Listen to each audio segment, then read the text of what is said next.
Well, hello, people of Defend the House, and welcome back to another big Roundup podcast. I think I got it that time. Finally. It is April, and we don't really have much of a packed calendar for this month. Everything is delayed. Everything is delayed, deleted. Remember when Cyberpunk was supposed to be out this month? Yeah. Oh. But, a humble episode. We have two games. We have Resident Evil 3 and Final Fantasy 7, two remasters. Two remasters of two big Japanese games that were very popular in North America. Yeah, we don't get new games anymore. No, well, that's fine. I had not played either of these games, so that's okay. Yeah, me neither. I haven't played Resident Evil 3 or Final Fantasy 7. Yeah. Alright, starting off with Resident Evil 3. So, this was an interesting one, because Resident Evil 2 came out early last year, and was a fantastic remake, and then they kind of not surprise announced, because everyone knew that Resident Evil 3 was kind of going to be remade. That was kind of inevitable, but I think most people, at least I was, surprised to hear that it was coming out next year, when they announced it, 2020. And there's a reason they managed to get it out so goddamn quickly. Yep.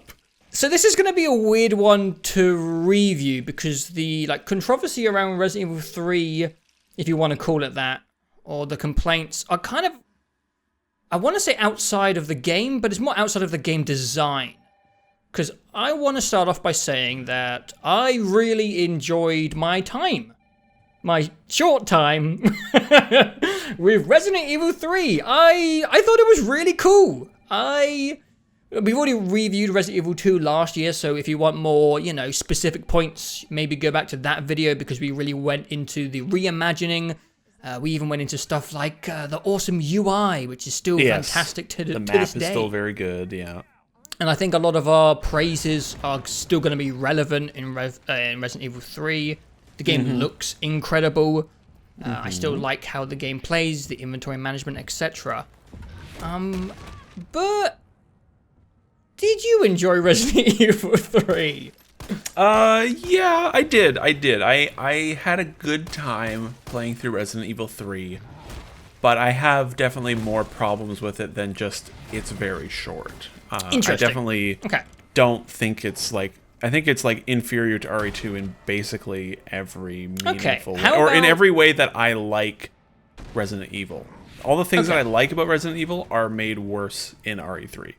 Interesting. All right, I will let you lead because I have a more generic opinion of thinking that it was like Resident Evil 2, but a bit more schlocky, and I mostly just enjoyed it. So I will let you lead. It definitely is more of Resident Evil in most ways, for sure, or more of Resident Evil 2. And it is definitely more schlocky, and I did appreciate that. I enjoyed that. I think the cutscenes and story stuff are handled better in this game than in the last game. The writing isn't good in these games, obviously, which is that's fine. But the performances, I remember sort of feeling like the performances in RE2, the voice acting, wasn't from Leon and Claire, they both fell a little flat to me. I don't know. And the voice work in this, it's a small thing, but I feel like they handle the sort of cheesy 90s style writing better in this game. They hammed it up. Yeah. Well, and the actors, the actors feel like they're a little more aware of what they're reading.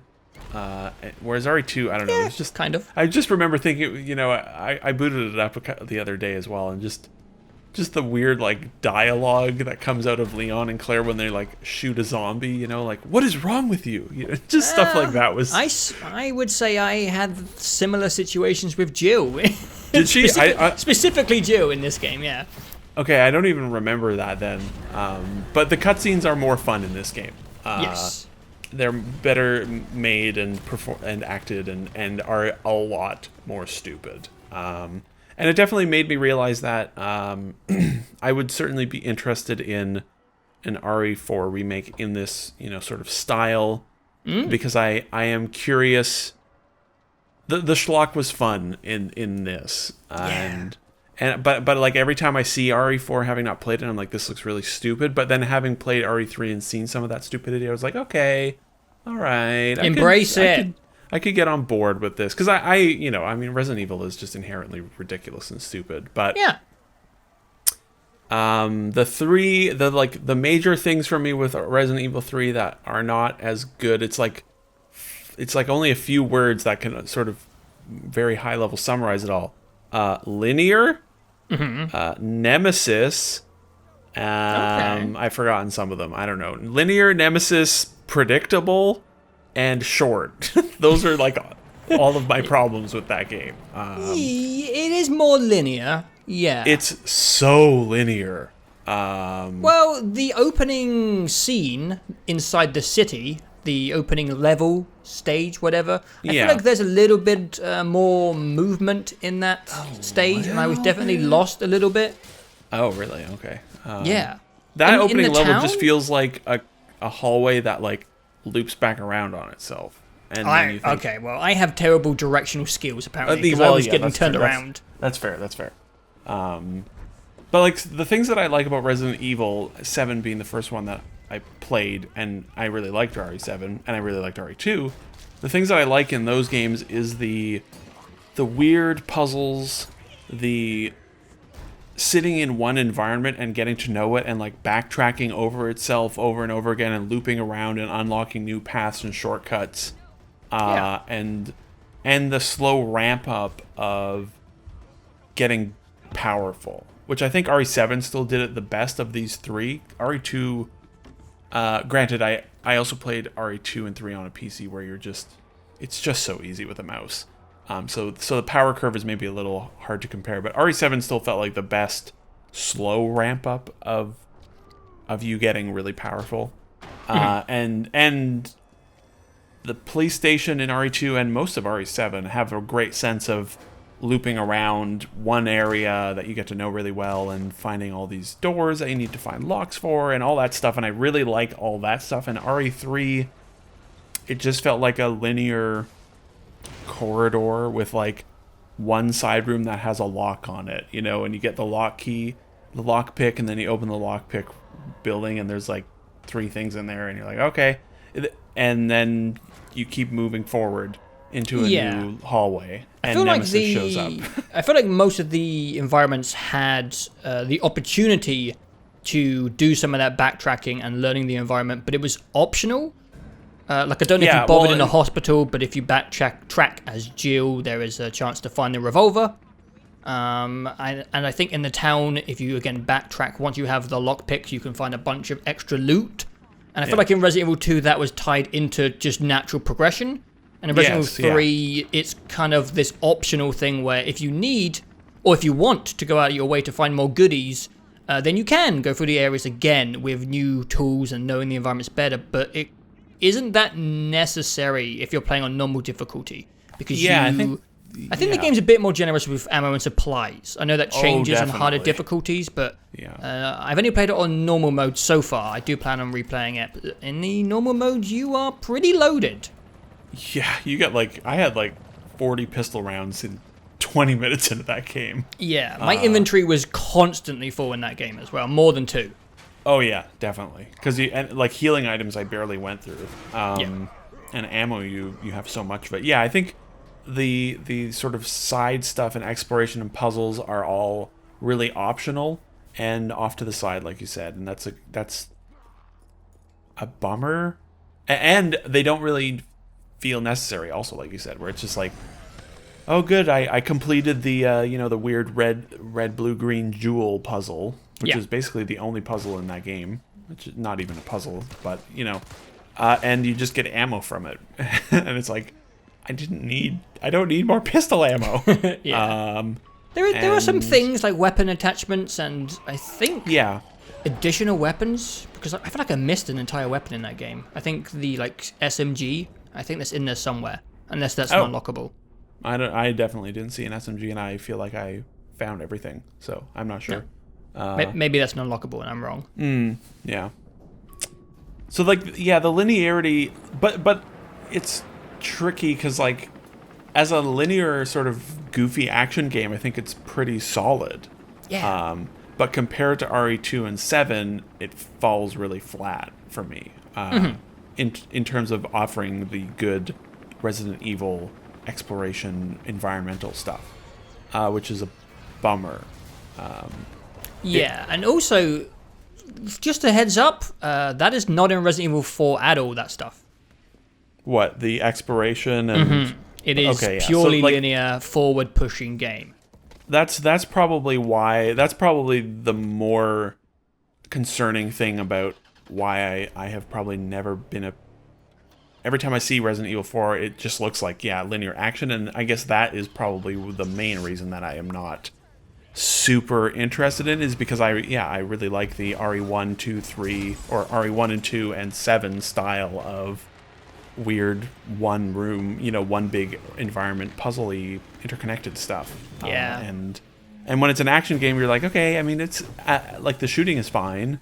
It's not amazing, that's okay. It's not a third-person shooter in quite yet. I suppose RE4 and 5 get much more into that. But yeah, I don't know. RE3 was fine. It was fine, but it was... If RE3 had come out before RE7 and RE2, it would have been like, yeah, that was good. But because we don't know any better. And then RE2 comes in and you're like, wow, they really expanded on the linear 3, and they interconnected it all so much better, and the stalker enemy is really compelling in RE2, and wow, they really improved so much from 3. But instead we're going backwards, and it's like, well, RE2 technically we are going forwards. But just towards a format we're going backwards in terms of just, I don't know. RE3 just feels like so lesser in every way, and by that I mean we're going backwards, and it's like that's a shame.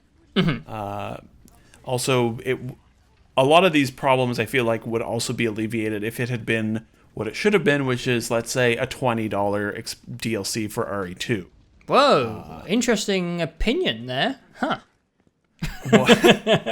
Yeah, controversial, I know. Interesting. Maybe $30, maybe. Yeah, I think $30 would be great. 20 US, 30 Canadian. It's so slim. Yeah, do you want to get to other stuff before we talk about the length? Because I feel like its length is kind of a significant talking point about the whole package. And also just like pacing and getting into the flow. Yeah. Especially when you jump into the game knowing that it's 4 hours. Even though I am glad I knew, because as a big fan of Resident Evil 2, I think I would have been almost a little bit heartbroken to have this game anticipated to a high level and then jump in and it to end after, 4.5 hours to 5 hours. So seeing the reviews and going in prepared, I guess helped, kind of. I guess, yeah. Yeah. But also it's weird playing a game where after 3 hours you're like, wait, it's over in 2. Anyway, let's do you have any more points before, because I want to get into the length of the game. Yeah, okay. Let's get to that at the end. Okay. I think Nemesis sucks. He's useless. Okay, you go It's so first, dumb. I really like Nemesis. Mr. X was good, right? I think neither of us were like particularly blown away with him the way the whole internet seemed to be. It's like they've never played a horror video game before, post 2012. He wasn't a scary guy, but he was a good presence and a good threat. And his persistence, for the most part, was really good. And I think I complained about it last year that there were a few times where it was obvious that they would teleport Mr. X around, and that would be I found that sort of disappointing. RE7 or RE3 is like nothing but teleporting Mr. X to be right on top of you, and it just doesn't. He Mr. X, he just, the roaming feel that he could be anywhere, the sound design, his character design, his cute little fedora, like all of it is so much better than Nemesis. He does have a fedora, that is true. Yeah, man, that fedora and that trench, that guy had style. That is true, yeah. But yeah, they like integrated the sort of, trends of a lot of horror stuff over the last 6 years of a spooky, persistent threat that's chasing you around that you can't really kill. And they integrated that really well, and it fit with that game as a whole. And there were great moments where you would, he would be chasing you and you'd fucking walk down the wrong hallway and realize, oh shit, I don't have the red key to get through this door, and now I need to, panic and take him out for temporarily disable him. And and RE3, Nemesis just falls out of the sky when they want you to leave a location, and then you run away from him and kill him, and then the game is like, oh my god, he's dead finally, and then he comes back, which I will admit is pretty funny. I got a kick out of it every like time. That overdone joke in that game where it's like, oh, he's finally dead, I got the bastard. Oh no, he's not dead. That part, Repeat. It made me laugh. Every time he came back, I was like, oh, I'm shocked. But just on a mechanics level, and the way, like, Nemesis sort of is... Nemesis versus Mr. X is sort of like the perfect distilled comparison point between RE2 and RE3. Like, Mr. X is this roaming, guy, and then Nemesis is just, it's just so linear, right? And so predictable. Yes. So I think I like the schlocky nature of Resident Evil maybe a little bit more than you.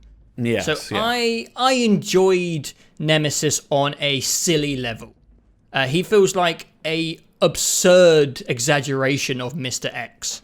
And I like that acceleration, and I think it's so bombastic and stupid, and he made me chuckle whenever he pulled out some ridiculous arsenal weapon like a giant flamethrower or the slowest rocket launcher of all time. It's just, I like laughing at Resident Evil. I understand if people want to find it scary, but I like laughing at their game. My problem with Nemesis is in the first scene, which is actually my favorite part of the entire game, which is the initial town area, he actually does kind of roam. You can't see me doing quotations. Yeah, that's true. But once he is triggered in that area, he is a threat. And whenever you step outside, he comes after you. And yes, the gameplay mechanics of it isn't as good. It feels cheaper, less controllable, and less fair. But I was more threatened by him than I ever was of Mr. X in that one scene. I actually hit him with a grenade and he dropped a weapon case, but I didn't notice it at first, so it was all the way down on the other side of the map, and I left it just because I couldn't be bothered to deal with him. He was such a nuisance, and I was pretty spooked, or maybe threatened, tense. But after the town section, he doesn't roam anymore. He is a scripted boss encounter like 6 or 5 more times after that. And he has one encounter in the game where he kind of lurks around or teleports down on you whenever you step outside of a unsafe space. And it's a very short time period. It's right at the end of that section, which is kind of disappointing. But if you're maybe doing a completionist run and you've got a couple more things to pick up, maybe you'll, roam around and encounter him a few times. But after the city, that's it. He's just kind of a scripted chase scene boss thing. And that was my biggest disappointment, is when I first encountered him in the city. I was like, ooh, this guy is really stupid and over the top, and he's making me chuckle, and he's scary, and he's chasing after me. And they don't really do that again. He just turns up when you go over a line and there's a cinematic cutscene. And another problem I have is, I think the cutscenes of Nemesis kind of ruin him. I feel like the more context and world rules something is given, the less it makes sense. Like, I don't remember Mr. X ever really having these cutscenes. He just appears. He's just this object who appears. Yeah, he doesn't even... I don't even... there's probably 1 or 2 cutscenes, but like even his first introduction is just him... there's no cutscene. It's just him lifting that helicopter up. And that's so much more immersive and threatening when you don't know what he is. And Resident Evil 3 has this problem to me, which I think a lot of this is a weird reference here, but the DC comic book hero movies. What DC movies do, and maybe Marvel has done this as well, I really hate it when movies create a villain who is supposed to be ultra powerful, but then just not good at killing people. Oh, yeah. You know what I mean? Yeah. And there's a lot of cutscenes in this game where Nemesis has his hand around your neck or his hand around your head. And the head pops off. And I'm like, why don't you just squish Jill's skull? She's a small lady. I'm not saying Jill's not a badass, but she's not made of titanium. Like, I think there's like 3 or 4 times in the game where he has Jill in his hands. Yeah, and then like throws her. Yeah. He has like one of his weird tentacles around her neck a couple times. He has literally picks her up by the skull twice. Just squish her. And I think Mr. X not having that just makes the rules make more sense. And I know I'm maybe contradicting myself by saying I like the schlocky nature of something, but when you're making a villain I'm supposed to be scared of, don't show him in cutscenes being crap at killing me and then having me defeat him 4 times in a row. I just wasn't really scared of Nemesis by the end, and neither was Jill. I won't spoil the very last fight in the game, but she's talking shit to him, and he's like this giant skyscraper placenta. I spoiled it, but whatever. Yeah. And Jill's like, I will say the very final Nemesis boss was definitely the best Nemesis bit in that game. I was cackling at how stupid that whole final encounter is, and she grabs I don't know where she got that weapon from, but it's pretty good. I don't know where she got it. I don't know how she has the strength to lift it or any of that, but who cares? Nope. It was funny. I was gonna say, when you were talking about Nemesis roaming in Raccoon City area, I completely forgot that even was in the game. Like, that's how quickly I think I had pretty much explored. There was like the 2 little room. There was that one shop that I opened when he was roaming, and then I knocked him twice and got his 2 weapon cases. And I had actually completely forgotten that he even did roam in the game because it was so short-lived and never returned. But that's kind of my concluding thoughts on Nemesis. I think he's a cool designed villain when it comes to the schlocky, stupid stuff I look for from Resident Evil. But I don't know why he just didn't roam around the areas more. That's what people loved about Mr. X, and they did it at the beginning and just never brought it back. I think a lot of the lack of him roaming is probably because like the environments don't allow for it. Like RE2 works because the environments he's mainly only there for in the police station, right? And then again, that makes sense because the rest are interiors, and he does this weird jump, and maybe he couldn't do that with a roof. Right. Well, and also the cop shop in RE2 is super interconnected and has like 4 floors. Yeah. Whereas, and tons of rooms and hallways and ways for you to dip and dive and duck and dodge through everything. And RE3 is just like, where's Nemesis gonna go? Where are you gonna go from Nemesis? It's just a straight corridor. Like in the sewer section, where would he? Or in the hospital, like, where would you go? Yeah. And I think that's probably part of it is why he's not roaming, is because the environments are just not built for it, which is too bad. But yeah, RE3 is so strange. It is a weird one. I think I went in with the right expectations, which and I mean, I played it in like 2 sittings. Granted, partially due to the overall runtime, but like I had a good time all the way through. It wasn't scary at all. You're super overpowered by the 20-minute mark. When you get to the power station with the face, the spider boys. That that wasn't scary. I had like 15 shotgun rounds, and it takes 1 shot to kill them, and it was like so. But I had a good time playing through it. It was like, oh yeah, Resident Evil. This format's really good. The map stuff is nice. The upgrade system is nice. It looks amazing. I enjoy the story stuff of Resident Evil. I like seeing the endless shenanigans that the Umbrella Corporation get up to.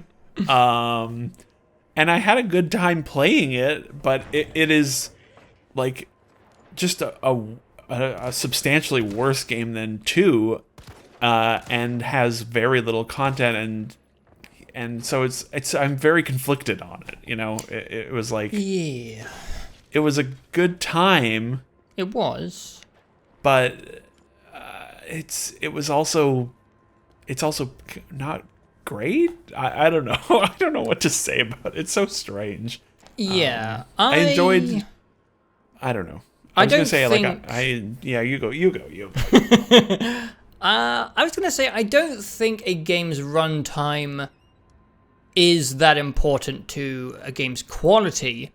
No, I agree. Yeah. But there is something about the Resident Evil formula where it just doesn't feel right for a game to be this short. It genuinely made the pacing feel odd. It made some of the character development in the game feel really rushed and bizarre. Like there's this Russian villain in the game, and he's just so evil, and I just don't know what the hell was going on with that guy, and he's just always there. Yeah. And I actually do think the length of Resident Evil 3 is a bit detrimental to the overall game. Pricing point aside, we can get to that in a little bit. It just makes the pacing of the game strangely rushed and cramped. I was going to say I remembered it now. My other bullet point was it felt like I was speedrunning the game from the moment it started. Yeah. Yeah. And partially that is due to the fact that RE2, this is the exact same functional gameplay loop as RE2. So it's okay, I know how to play the game. I don't need to read your tutorials about discarding items and maps, but the whole game does feel like you're doing the Route B, I know where everything is. Look at me go. I'm speed running it. Go ahead. It is strange. Well, maybe we should talk about the price point, because it's a weird area. I think this came up in the gaming community a little while ago when I can't remember the name of the Zelda now because they all blend together. I think it was Link's Awakening. Link's Awakening. Yes. Yeah. I think it came up then because that was a 10-hour-ish single-player experience, which once it was over, and it was a remake of a Game Boy game, and it was $60, maybe even more if you're buying it on the e-store because of Nintendo's, the Nintendo tax is real, especially outside of the US. And I think this is a worse deal than that by a lot. Oh yeah, I think this is maybe one of the most overpriced games I've seen this generation. I can't think of a good comparison. It's kind of criminal. It's almost like it feels like a scam. It almost makes me think there should be some sort of regulation when it comes to making a game $60. Like people should look over this and be like, I don't know if you're allowed to price it at this, Chief. $60 is not a small amount of money. We're going through a pandemic right now where people are getting unemployed, and they're asking $60 for 4 hours of your time. And it's a high quality 4 hours, but it's like this weird unspoken grey area where people don't know where the cutoff point is when it comes to AAA gaming. Like, where is it not a full AAA game? Where is it a DLC? Where is it an expansion?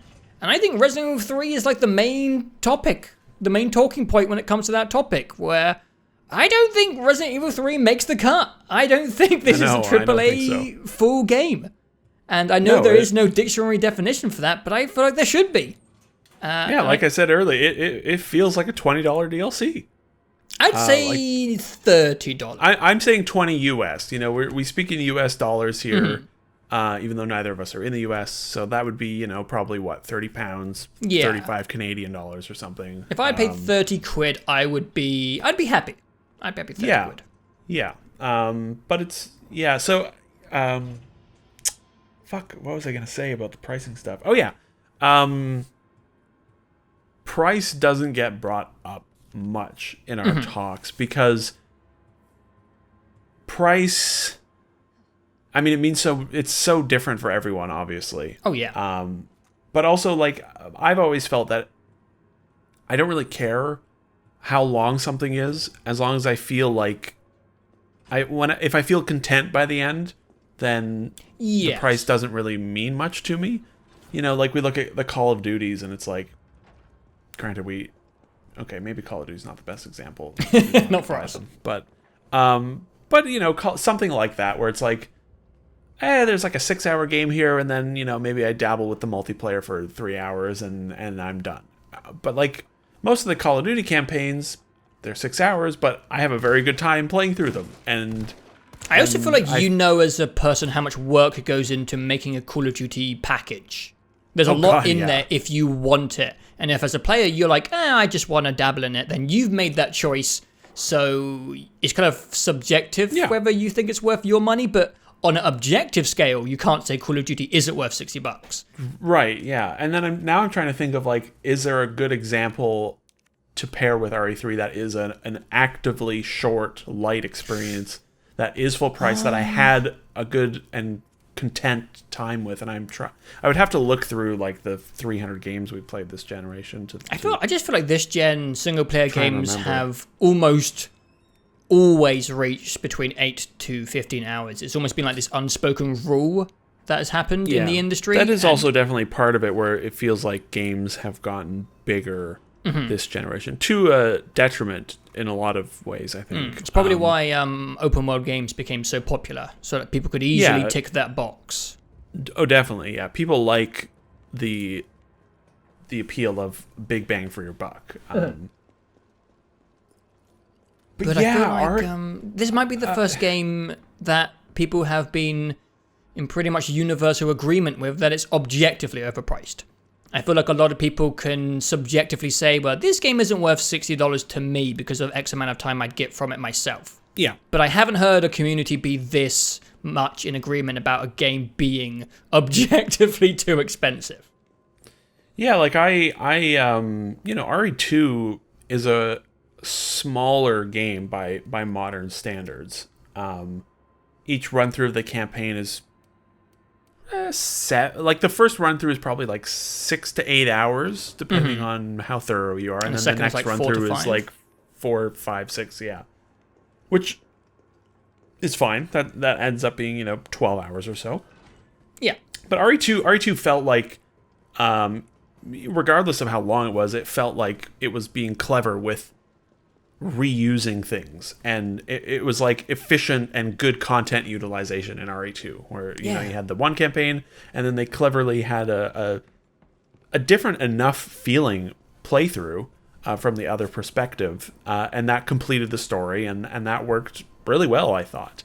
And then RE3, you get rid of all of the replay options. I mean, you can replay to get new guns, I guess, but like there's no alternate perspective. You don't see like a Carlos campaign, and then they strip the whole thing down to like the barest, most straightforward game possible.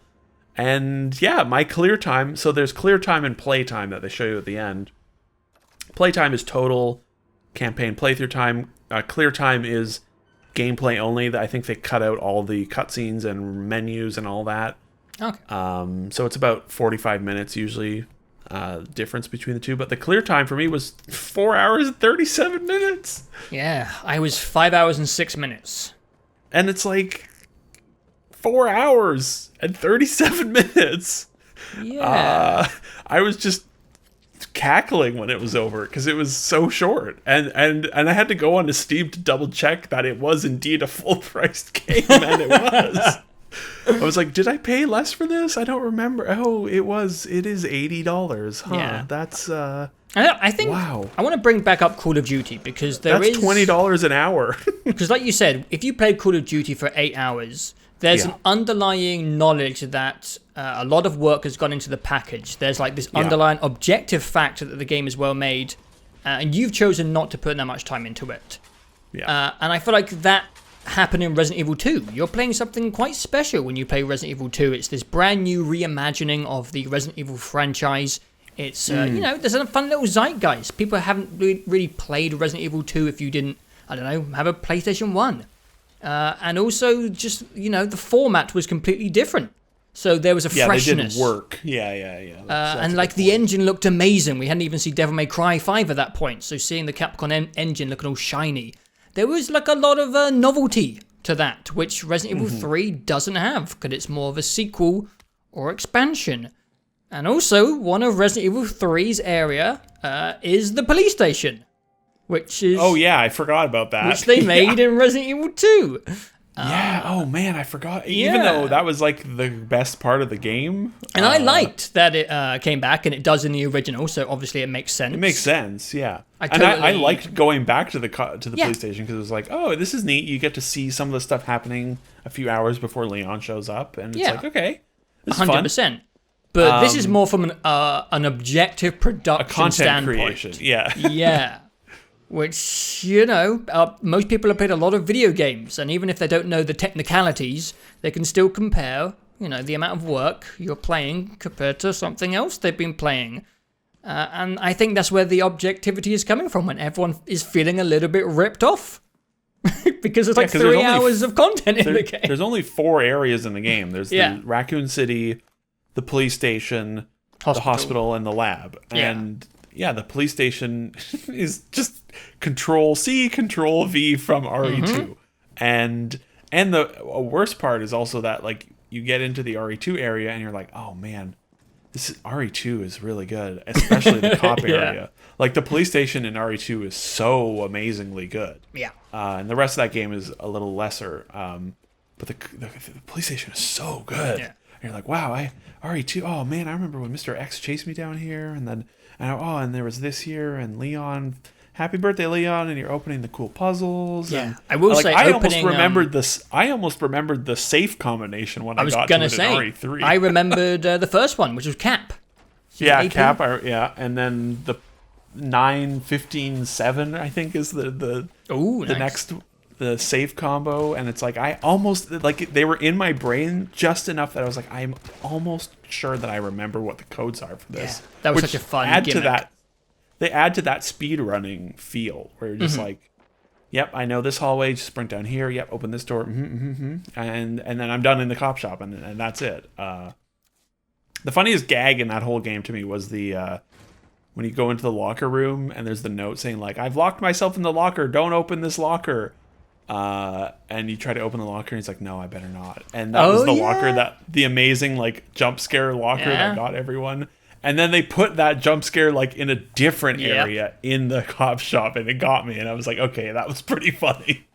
Yeah. But yeah, there's if you delete the police station, then it's like 3 hours of original stuff made for the game. And then you also, it sounds like there's stuff from RE3 Nemesis, the original, that isn't in the game. And you're like, why wouldn't they put it all in the game? Like, are they, what would be amazing if they sold some of it as DLC. I did hear someone mention that, and I'm a bit scared. Because they sold DLC for RE2 and RE7, and it's the clock tower area, right? I think is like the biggest emission, to my knowledge. I haven't looked into it, so you'd know better than me. Yeah, I think that's the biggest one that's not in the game. And it's like a whole area that has, sounds like puzzles and Nemesis stalking you, I think. God. And there's even a pamphlet in the game where you read about the clock tower and you pass out underneath the clock tower, and then it just skips you to the hospital. And man, if they sold the clock tower area as DLC, or if they sell any DLC for this game, it's gonna feel like a real nasty, gross thing. And I think that's the real shame about Resident Evil 3 is because what you're playing is good, but you can't help but feel some anti-consumerism going on in the background. To me, it feels like they were on a bit of a hot streak. Resident Evil 2 was a killer. There's been some leaks that Resident Evil 8 is set for 2021. And it feels like they wanted like a shareholder home run. They wanted RE2, RE3, RE8 annually, 3 years in a row. And they're like, wow, this is going to kick our stock up to 11. And it just feels like they told people who were working on RE3 that it had to be out in 2020 no matter what. Because, cut content. And I do think they could have somehow made the Resident Evil 2 format work where you play through the game twice. Even if it isn't, traditional, it doesn't stick to the original. It doesn't sound like they did anyway. So if you're going to deviate from the original, why not do it in a way where people get more content? I don't think anyone, even the most loyal of Resident Evil 3 fans, are going to complain if they change the game in a way where you get more for your money. So I think they really should have just done that, like reforming, like you said, a Gio and Carlos playthrough. That's such an efficient format as well to get more playtime out of the same areas. It's just such a simple and reusable idea. I don't know why they didn't do that. And it just feels like they kind of scammed people to get it out quickly. Yeah. I feel like like I said, if RE3, if this had come out before 2, which obviously it wouldn't have made sense, but if that had been the case, RE3 would have been the content for money still would have been problematic, but it would have been better received, I think. But ideally, I think there was even a rumor that they originally wanted to have RE2 and 3 in one package. Mm-hmm. And if that had been the case, that would have been perfect. That would have been amazing. Yeah. And like I said, if this had been a DLC for 2, that would have also been, it would have been fine. We would have spent more time just talking about the fun parts of this game. But instead, yeah, the whole conversation just comes down to being like, wow, they saw everyone lose their minds and get excited over RE2 and then said, well, let's pump this out as fast as possible and sell it to them for full price. And that's the whole conversation, it feels like, because... Yeah.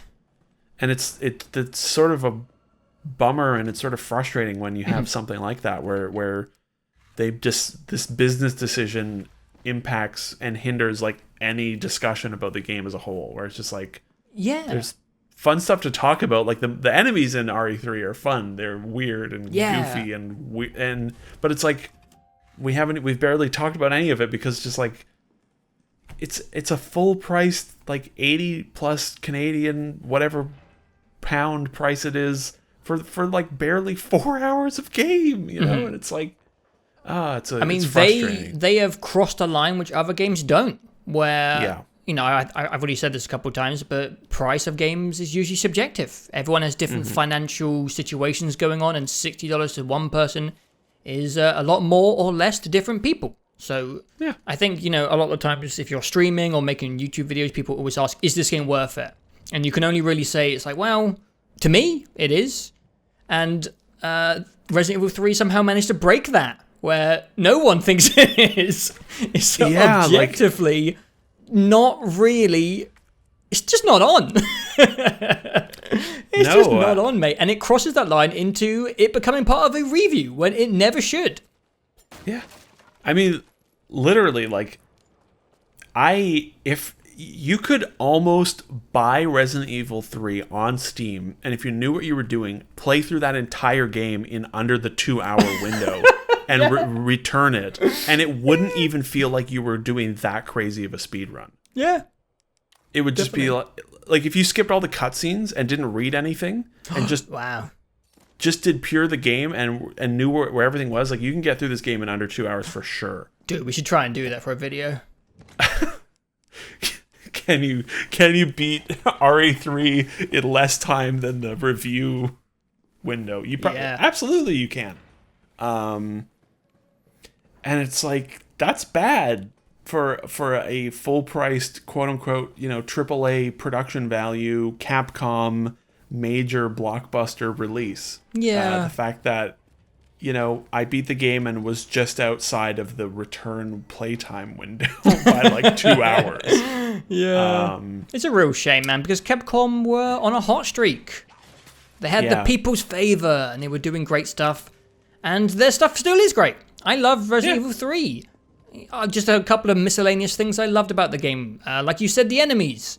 I love the Frog Boys, the Battletoads, the TMNTs. And Carlos has like a dumb like rugby tackle, and you can counter their things, and it turns into like this weird From Software battle where if you punch them at the right time, you trigger slow motion, and it was just so ridiculous. I love the big fish boys. They were just absurd. And like I don't want to spoil every enemy, but like the spooky boys near the very end of the game. Those are all three of the enemies. That is true. The game's good. The game's really good. But it's just too fucking expensive. That's what it comes down to, really. Yeah. I don't know if I have much more to say. Like I said at the top, I had a good time, but it is a much less interesting Resident Evil game to me. It's sort of offering a different experience, and I enjoyed that experience. I certainly prefer RE2 and 7 format-wise, vastly. I much prefer old-style Resident Evil versus,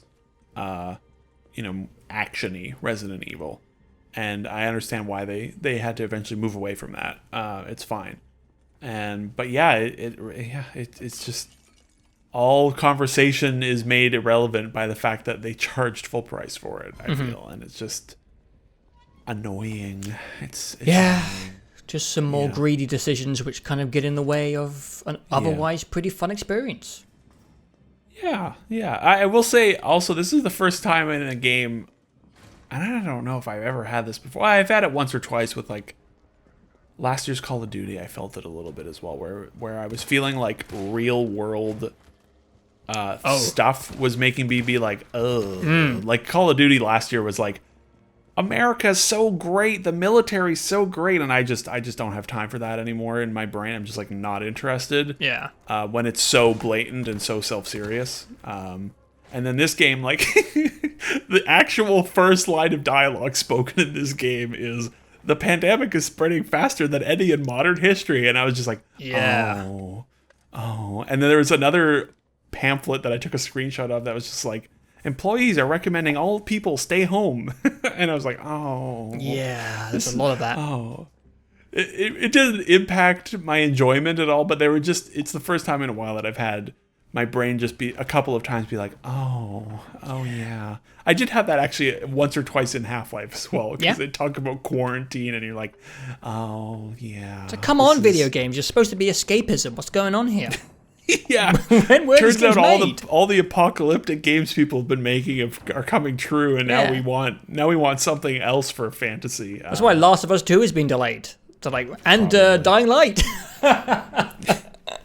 Yeah, the Dying Light got ahead of the delay because they knew zombies were in poor taste for the next little while. I don't know. Yeah, no, I whatever. I don't actually feel that way, but it was just sort of funny. Mainly the funny thing was the first line of dialogue being a live action fake news reporter standing in front of like a burning trash fire being like, "The pandemic's spreading faster than any in modern history." It's like, that could be a real news clip. Yeah. It's just it's funny. Fun times. Everything is weird and funny right now in not a good way. But yeah, and I think actually that does maybe like add to the fact that RE3 felt like so like, I want something I can dig my teeth into right now, you know? And RE3 was like the smallest appetizer of all time. And you're like, oh, that's it, huh? Okay. Yeah. And then they're like, "We're not feeding you until next year, motherfucker." And you're like, "No, please, I'm going to starve to death. Don't do this to me." It's a very inappropriate time to charge people $60 for 4 hours. Yeah. It really is. Yeah. And like, I'm not super excited for Final Fantasy, but like, I'm going to give it a proper try because I want something that's more than 20 hours that I can play, you know, and like invest a little bit of brain into, because like I beat Resident Evil like 36 hours after it came out and might uninstall it because like, I don't know, why would I replay it? I like, the guns are kind of funny. Yeah. Those look neat, but I could also just open Cheat Engine. Yeah, that's true. Because it's just point based. I don't know. Like, yeah, I really enjoyed replaying RE7 to unlock, because the unlocks in that were interesting. Yeah, and they were tied to like certain accomplishments where it's like, if you did a speed run of the game where you beat it in under 4 hours, you got the running shoes that increase your movement speed for all your future runs. And then it's like, okay, now I want to do a run through with my speedy boots on, and I want to unlock the X-ray goggles. And then with all of those unlocked, I'll go on and play it on a hard difficulty, right? And be like sort of overpowered for hard, and that'll be fun. And this just has like a shop, and you can play the game and get points, and then spend those points on a gun or a costume or some tokens that give you better damage or health or something. And it's like, I don't know, that they're not integrated nearly as well. RE7 still has the best integration of those unlocks tied to replay. RE2 didn't have much of that, which is sort of a bummer, because I probably would have invested more time into RE2 replays if it had more goofy stuff to unlock. Yeah, like I agree. I agree. Yeah. Yeah, weird one. Really weird game to review. because, you know, like I keep repeating myself, but usually game length never creeps into the objectivity of a review. Even with, you know, we didn't officially review Link's Awakening, but I think for a lot of people, that was the first time where it actually was coming up in reviews. And Resident Evil 3 takes the fucking cake. It is the biggest ripoff of the generation, I would say. Yeah, in terms of just time for your money, probably. Yes. Yeah, time is money. Like I said to you jokingly, it's the true '90s experience where you pay $100 for a game and you beat it in an afternoon and you're pissed. Like that's how games were in the '90s a lot of the times. And those big games like Final Fantasy VII were popular because they were long. True. Weird how we're having exactly that same experience in 2020. Yeah. The economy is tanking like the 90s. Resident Evil's out and is bad again like the 90s. And Final Fantasy is coming out and everyone's excited for it. Everything repeats itself. Time is a flat circle, as they say. But yeah, if you get this game for $20, then you will have a fantastic 4 hours. Yeah. Do not buy this game full price. I don't like to be an activist with, you know, when it comes to gaming. I don't give a shit if you want to support EA or Epic Store, whatever you want to do. But I do feel like this is kind of taking the piss a little bit. Feels like sends the wrong message if this sells really well. Yes. And it will go on sale inevitably. That's just how video games work. So there's no big zeitgeist for it. It's not the next big battle royale. So just chill. Just chill and we'll wait a month and you will have a more reasonable experience and probably come out the other end a bit more happy for it. Yeah, definitely. But I enjoyed my 4-5 hours. It was a good 5 hours. I did too. There was some funny stuff in that game. Yeah. I got a good kick out of it. And I enjoyed the speed runny. I actually kind of enjoyed the sort of speed runny feel of it at times, where it's just like it helps that sort of linear action feel. I do have one last point. The second to last Nemesis boss fight sucks. Which one's that? There's so many of them. When you're in the arena with the bodies falling out of the events. Oh, yes, I hated that. I hated that That fight sucked. It was awful. It was terrible. Yes. But then the fight right after that was hilarious and Yes. barely even a fight, and it made up for it. You're right, it did. And also so did me missing the final shot on the bad guy at 1 a.m. when I was just losing it at my desk. Just hilarious. Laughing hysterically That at is fantastic. The failure cutscene you get. Yeah, I think my closing statement at RE3 is I really liked it and I want my money back. My closing statement is I mostly liked it and I want my money back. Okay. Before we go to FF7, we forgot that there is technically a multiplayer for Resident Evil 3. Yeah. I didn't even know. I did not even know this was a thing. I guess it's called Resident Evil... What the fuck is it called? Resistance. Yeah. And I didn't even know that was a thing because it's not listed on the main menu in any way. I don't think. No, because it isn't. It's a standalone product. Right. And you I just don't know, get it if you buy RE3, right? I don't know how they did it on consoles, because I assume RE3 is on, Xbox and PlayStation. But on Steam, it's a completely different entity, listed elsewhere.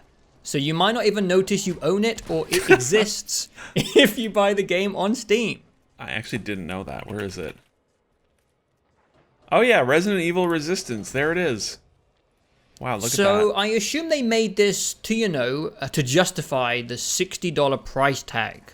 Yeah. I did play a very, very small amount. I played one game as the monster and one game as the survivors. It sucks. It sucks bad. What? It's really shit. I should preface and say that I haven't really engaged or enjoyed I don't know if there's a name for the genre, the Dead by Daylight thing, the Friday the 13th, the monster versus people, that sub-genre that's kind of appeared recently. You mean the Evolve format? Yeah, I guess so. Remember Evolve, everyone? That was like 7 years ago. Yeah, I don't know if that has like a specific genre name, but those things, I've never played any of them. I even remember playing Evolve and not liking that game. So, who knows, maybe I'm horribly biased and this isn't my thing. But the weirdest thing about Resistance is it doesn't feel like it's made in the same engine. It's much uglier than Resident Evil 3, and I don't know why. Does it play the same? Yes, when it comes to shooting, but also no. There's melee combat in Resident Evil Resistance. There's a bunch of different melee weapons, and in the original, in Resident Evil 3, there are no melee weapons except for the knife, which we didn't really talk about, but was kind of useless in my playthrough. I don't think I ever used the knife in either RE2 or RE3. I think I used it in RE2, but not in 3 at all. Yeah, I definitely didn't. It feels and looks different. I know it's likely on the same engine, and, you know, it's built on the same blocks, but there's something about it which feels to me like, I'm trying to remember this spin-off series of Resident Evil games. Resident Evil... It doesn't narrow it down. There's quite a few of them. Revelations! I don't know if you ever played Resident Evil Revelations, but it was kind of a spin-off, cheaper version of Resident Evil, and it really feels like Resident Evil. What did I just say? Resistance. No, yeah. That's the actual thing. Oh, Revelations. Revelations. Oh I'm getting confused. It strangely feels like a knockoff budget version of the same game that it's coming from, which is weird. Really... Yeah, I'm just looking at gameplay right now, and there's like the maps just look like they're taken from the campaign. It's very odd. I don't really have much to say. It was more confusing playing as the survivors first, since I had no context what the I can't remember what it's called, Mastermind, I think the big bad guy is called. I had no idea what they were contributing. But the one game I played as the survivors, it was generic fetch quests, pushing buttons, ticking some boxes, and there was just shit spawning everywhere. Like, erratically spawning everywhere, which makes sense when you realize that a human is behind the spawning of everything. I see. Oh, it's one of those. Okay, yeah. Gotcha. And when I played my one match as the Mastermind, I did actually have fun as the Mastermind. But do not you because... control, like, fully the zombies, or do you just place them and the AI plays them? You can do both. You can place them, and then every now and then you get this little special skill where you can take over the zombie for yourself, and you can even become one of the like big beasts. I think you have to unlock them. So I could only be I can't remember his name from Resident Evil 2 with a massive arm with the eye on it. Sure, yeah. I can't. That remember. guy. But being the mastermind is kind of fun just because all you are doing is fucking with people. Yeah. That's all you are doing. You have this overhead map, and you can access all the cameras that are in the maps to see what the survivors are doing. And it shows you exactly where they have to go. Like, it shows the objectives they have to tick off. So I just went to one of the objectives, which they had to go to, and I just filled that room with shit. Like, hundreds of zombies, dogs, I put traps all over the floor. And obviously, it was fun watching these guys, like, just get their shit kicked in and be really irritated. And then at the end of the map, they were waiting for an elevator, and I turned into the big arm guy, and I smashed some of them. And then there was a power-up where I could turn my camera into a gun, and I was just shooting them in the face. And then they all died, and I was like, what the hell was the point of that? And then did you get to open like a sick loot box at the end? I think there might have been some sort of loot box in there. I bet there was. Yeah, and that was my entire experience. The queue times were pretty long as well. Wow, I'm shocked to hear that. At the time of when I played it, you could queue specifically as the mastermind, which I think might have been one of the issues, because obviously I think people are more likely to want to be the mastermind than to be the survivor. I could be wrong. This is not my genre, it's not my forte. But I didn't get much out of it. And whatever, you know, back in the day, this was a pretty common thing. Yeah. I remember, like, Dead Space, you know, where I was going to say tack on Bioshock 2. A multiplayer. Bioshock 2, yeah, Dead Space 2. I think one of the Batman games did it. I think you might be right, yeah.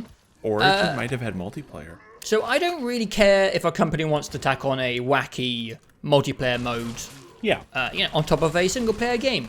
Usually, you know, that novelty is almost a bit nostalgic to me. It's a bygone era of, you know, the 360 and the PS3. And, yeah. But I think they Those other justified games the price tag with it, so that is a problem to me. Yeah.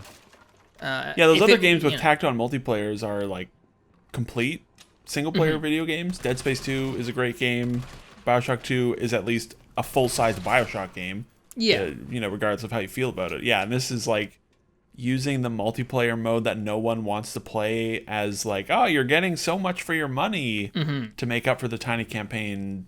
It doesn't work for me, especially when you don't even mention it on the main menu of the Resident Evil 3 EXE, which is really weird. So I don't know. It wasn't for me. Maybe if you are someone who likes that, you know, type of multiplayer, maybe you're having fun with it. I did not. I doubt it. And I don't think it's worth like $30, which you would need to be to validate the $60 price tag for Resident Evil 3. So yeah, I'm not surprised. They've put out a few of those like Resident Evil multiplayer games over the years, even in the last like 5 years, and they've always seemed like really bad. They keep trying. I don't know why. No, I don't. I don't think anyone wants multiplayer Resident Evil. Even co-op Resident Evil was like fairly controversial, or at least mixed with 5 and 6, you know. Oh, I remember really enjoying co-op in 5. Yeah, I never played 6. But there's certainly a decent number of people that don't like RE5 because of the co-op in action. But it's not a separate mode. It's like an optional way to play it. Yeah. I don't know what they're doing over there with just... And now it sounds like they're doing RE4 and RE8 and... God, they're just a Resident Evil factory now. Yeah, I think overall it's just a shame. You know, they were on such a hot streak. They had so much good PR. And now, like, the faith has been ruined and people are really nervous about 4. I'm not, because I don't really give a shit. I really like Resident Evil 4, and if they completely screw it up, just go play Resident Evil 4. And as we will talk about, the original exists, and remakes, you know, if you don't like them, that's fine. Yeah. Like, it's not deleting the old game in most cases. People are arguing it's like, it doesn't need a remaster. And I would say, doesn't that make it safer? Because your old game is completely safe and valid today.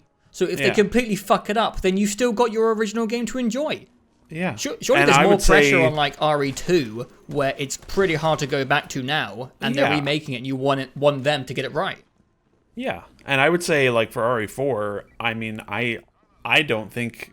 I am in the opposite, where I'm like, remake that game, because I've tried to play it and it plays like shit, and I don't want to play it. And that's just because I don't have, you know, the 15-year-old context for it. Yeah, it's fine. Yeah, just remake games. Who cares? Like, fuck off. Stop bitching. Yeah, if you don't like it, don't buy it. Then, like, it's fine. You can go and keep playing your 50-year-old game and be like, oh, I remember when I was 12 and I loved things, and you're just, you know, shut up already. Yeah, I have no problem. I look forward to it. Like, whatever. If they completely screw it up, like, whatever, dude. But it does feel like the Resident Evil momentum was maybe sort of hiccuped a little bit with RE3, because RE7 was fantastic and a great comeback, and RE2 was like 2 years later, I think it was about 2 years later, and that was a nice spacing, you know, and it was like, oh, Resident Evil again. But now they're like, Resident Evil 3 this spring, RE8 is probably next spring, RE4 is the spring afterwards, and you're like, okay, let's just annual calm franchise down. Yeah, I can't. I'm trying to think of an annual franchise that has like kept me engaged, and it's never happened. Never. You know. Like the Assassin's Creed games, the Ezio trilogy, I played those 3 games, and then I've never liked an Assassin's Creed ever again. Yeah, I don't know. I hope they don't go off the rails too much with Resident Evil, because it's happened before. Spectacularly off the rails. Yeah. But whatever. I mean, RE3, aside from being short, is mostly a fine Resident Evil game. Yes. It's a fine to good experience that is overshadowed by its unfortunate high pricing. Yeah. But if you can get the game for $20, you're going to have a good old time. Yeah. All right. Well, I enjoy the contrast of going from a remake of a 3-hour game to a remake of a 100-hour game. I don't know. Yeah. It's just sort of, they came out almost, well, no, I guess they came, our FF7 was a few years earlier, but a somewhat similar era in a lot of ways. Well, more so for RE2, but man, RE3 is a tiny game, and FF7 is extremely not a tiny game. Yeah. Final Fantasy VII. One of the most mythical games of our generation. Oh my god, people never shut up about Final Fantasy VII. It's up there with, Half-Life Episode 3, with Duke Nukem Forever, these games where people just didn't think they were ever going to come out. And when I say Duke Nukem, I'm not talking about quality. I'm talking about these games which kind of get lost in time. Yeah. And people are like, oh, you mean the FF7 remake? Yeah, the mythical that's what remastering. I mean. Yes, yeah. Specifically, the remake is something that I think people were just starting to give up hope on because they announced it very early.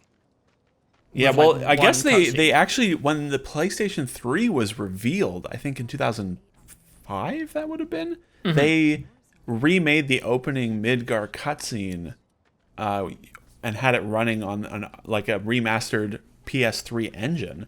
And then they were like, haha, it was just a tech showcase. We're not actually doing it. Bye-bye. And just everyone was pissed for a decade. And then, they announced it in 2015, I think, the remake. Jesus, really? Yeah, E3 2015. And, oh my God, I remember it so well. And then went dark for 2 years, and then they were like, we're taking the developers off of the project and moving it internally, and it's going to be part 1 of we don't know, and it's going to be full priced, and then it finally shipped 5 years later. Yeah, it's kind of wild that they finally did it. Yeah.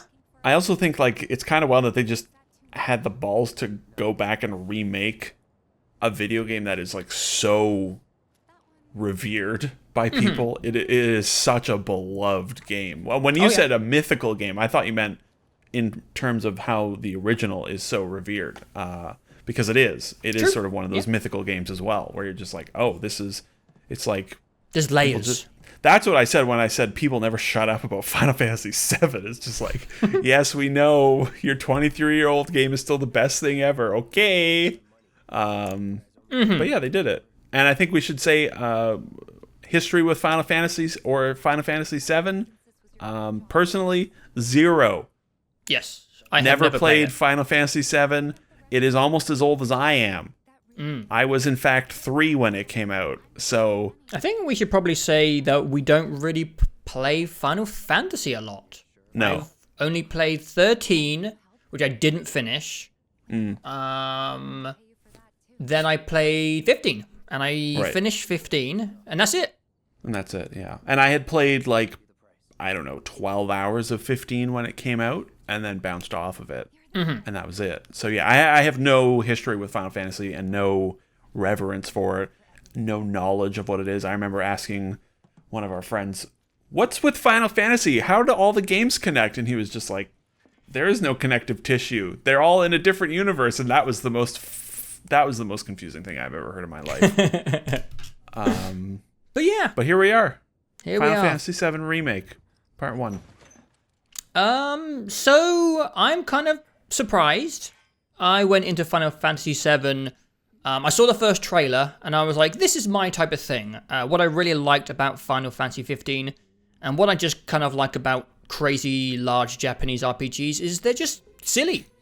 I think Resident Evil as well has some of that schlockiness. I just bombastic, over-the-top stuff, even if it's nonsensical and I don't really understand what's happening. And I remember playing Final Fantasy 15, and I had no idea what was going on, but I really enjoyed it. Right. And I watched the trailer for FF7, and I was like, cool, this looks really weird, and I'm in it for that. And I'm kind of surprised to say that I enjoyed it for more than just that. And also, until the very end of the game, it wasn't really that wild. It was grounded. I'm doing quotations again. It was kind of grounded, at least compared to what I expected from a Final Fantasy product. The talking cat doesn't show up until the end of or dog doesn't show up until the end of the game. Yes. That's what you're saying. I like it. Sorry, that might be a huge spoiler. I don't fucking know. I don't think that guy is a spoiler, no. Yeah, I think he's on the box art. I don't know. I don't have boxes anymore. Yeah, I mean, we're obviously going to get into detail, but I thought but you the liked combat... I liked it. As a whole. I did. You were looking forward to it. You were quite looking forward to it. I wasn't. I wasn't even sure that I was going to play it until, like, I don't know, like a week or two before I started thinking, like, yeah, I could... Now is a good time for, let's say, some escapism that lasts more than 3 hours. I mean, what else you got going on right now? Exactly.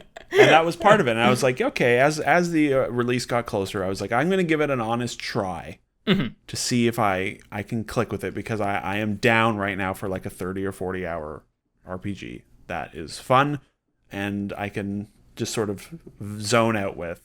And I would say there's a few small things here and there that we'll certainly talk about that frustrated me, and I actively disliked the final 4 hours or so, the last 2 chapters of the game. Okay. For a lot of reasons, and which we'll get into. But I would say 90% of Final Fantasy VII, I really, really liked. Ooh, really? I, in fact, would say I probably loved Final Fantasy VII as a whole. Wow, all right. It was a delight, I think. So I know I don't want to jump ahead because I do want to break some stuff down, but I'm just going to say as an overall opinion, I agree with you that I really, really like Final Fantasy VII up until a specific point, and it's earlier than the last 4 hours. Okay. Spoiler, I'll just say it is up until the end of Wall Market. Sure, yeah, I can see that. All the way up until then, I really, really liked the game. And then we can talk about, the last chunk of the game a little bit later. But what do you want to start with? There's not a huge amount going on. There's combat, there's the world and the story. I guess graphics. No, I think... I'm tempted to start with story, but I feel like it will just lead into talking about the later stuff quickly. But I don't know. Maybe that's not a problem. I say, why don't we start with combat then? Sure. Yeah, sure. Let's do that. Maybe leave the story stuff until later, because the story stuff is why I liked it the most. Yeah. And the reason that I was frustrated is because of the story stuff primarily. So yeah, maybe we'll leave that until the second or third part we talk about. Yeah, I feel like it makes sense to end with that. Yeah, so that if we need to get into a bit of spoilers, we can, I think. I think we should, and we'll give I would like a lot to. of space. I would like to. Yeah. The combat, I had played the demo like a month prior. A very not the whole demo, very minimal, and I was like, ooh, I don't know about this combat. Primarily, I think the thing that threw me off with the demo, and it was what was sort of annoying at the beginning of the game as well, is I really hate when you're playing a game and it's just like, pause, here's a huge fucking tutorial screen, Yeah. And it does that like 30 times in the first 5 hours of this game, and those are always really frustrating. And then I was like, man, this camera is ass. And it is, turns out. Yeah, it is. It is. But I was able to, in the full game, I realized you can pull the camera back further, which did help me. But yeah, the combat was like the biggest thing for me that I was worried about, because it's what has made me bounce off of JRPGs in the past. Like FF15, I didn't think the combat was very compelling. Nier Automata, I didn't like the it just got so goddamn boring after a point. But I think as a whole, I mostly quite like the combat. It's not a revelation. No. It's not the most amazing combat ever, but I think it's a solid and enjoyable combat system with a good amount of flexibility. Sort of. We'll talk about maybe the party stuff soon. Yeah. And fuck, I forgot. I forgot what I was going to end on and then pass it over to you. Flexibility. I lost it. It was perfect. I had it all set up perfectly in my head, and whatever. It was. The combat's good. I know. And I think it's spaced out pretty nicely. The combat encounters. There's not like, for the most part, they are good about not like smashing you over the head with just endless combat. Yeah. I think it felt to me a little bit like Final Fantasy 15's combat when it comes to the theatrics. Yeah. The combat in this game is an absolute visual clusterfuck. In a way which I am not really complaining about. I kind of liked it. I kind of like that it just turns into such a cluster of fireworks and effects and sometimes enemies that you can't see what the hell's going on. I think there's a bit more... You're going. I was just going to say, I think that like being able to queue actions helps it not become like a nightmare to play, Yes. with all the screen effects, because you can just sort of not do anything while all the fireworks happen. I agree, it is a complete visual mess, but in a way that is fun. The difference between this and Final Fantasy 15 is there's a bit more agency going on. There's a lot more control. The game, there's a lot to juggle, in my opinion, in this combat system. But I think the game does a really good job of the onboarding and tutorialization of the combat system. I would say like the first 10 hours leading up to he's called like the something Buster. He's like the first proper boss fight in the game. Yeah, the Air Buster, I think. The Air Buster. Yeah. I think they did a really, really good job of really slowly and steadily teaching you how to master and juggle all the things in the combat system by just making you fight stuff. There obviously is a lot of pop-ups, it's a JRPG, but that's one thing I had to praise about the game, is I thought the onboarding was really good. When I got to the Air Buster fight, that for me was the first moment where I felt fully in control of the combat system, where it all came together, and it feels like it was designed that way. That entire sequence was made to slowly acclimatize you to juggling all the things that's going on, because it is a busy combat system. Your ATB meter, which is essentially mana or action points, whatever you want to call it, that thing is going up fast. You can cast spells and items at a very quick rate, and you can switch between 3 different characters and do all that with all those characters. You can hotkey things, you can cast spells between characters when you're not in control of them. So spinning all these plates at once did take some getting used to. Yeah. But I thought the game did a really good job of slowly introducing those concepts. And when you were in the zone, this is going to sound like a weird comparison, but it kind of reminded me a little bit of Doom Eternal's combat. Sure. Doom Eternal has this flow state where you are trying to be as efficient as possible with all the things you have available. You are constantly monitoring your flame thing. You are monitoring your health, your armor. And you are always trying to maximize the efficiency. And I feel like FF7 is kind of similar, where you are constantly monitoring ATB points. You're switching between characters to make sure that they are farming ATB a bit quicker, because the AI isn't as good at getting themselves ATB as you are. And it's this really fun, theatrical, cinematic juggling act, which is never too overwhelming, because the game does a good job of introducing these systems to you. And after about 10 hours, you've kind of got it. And that's pretty much it. Once you've got it, you're in the zone.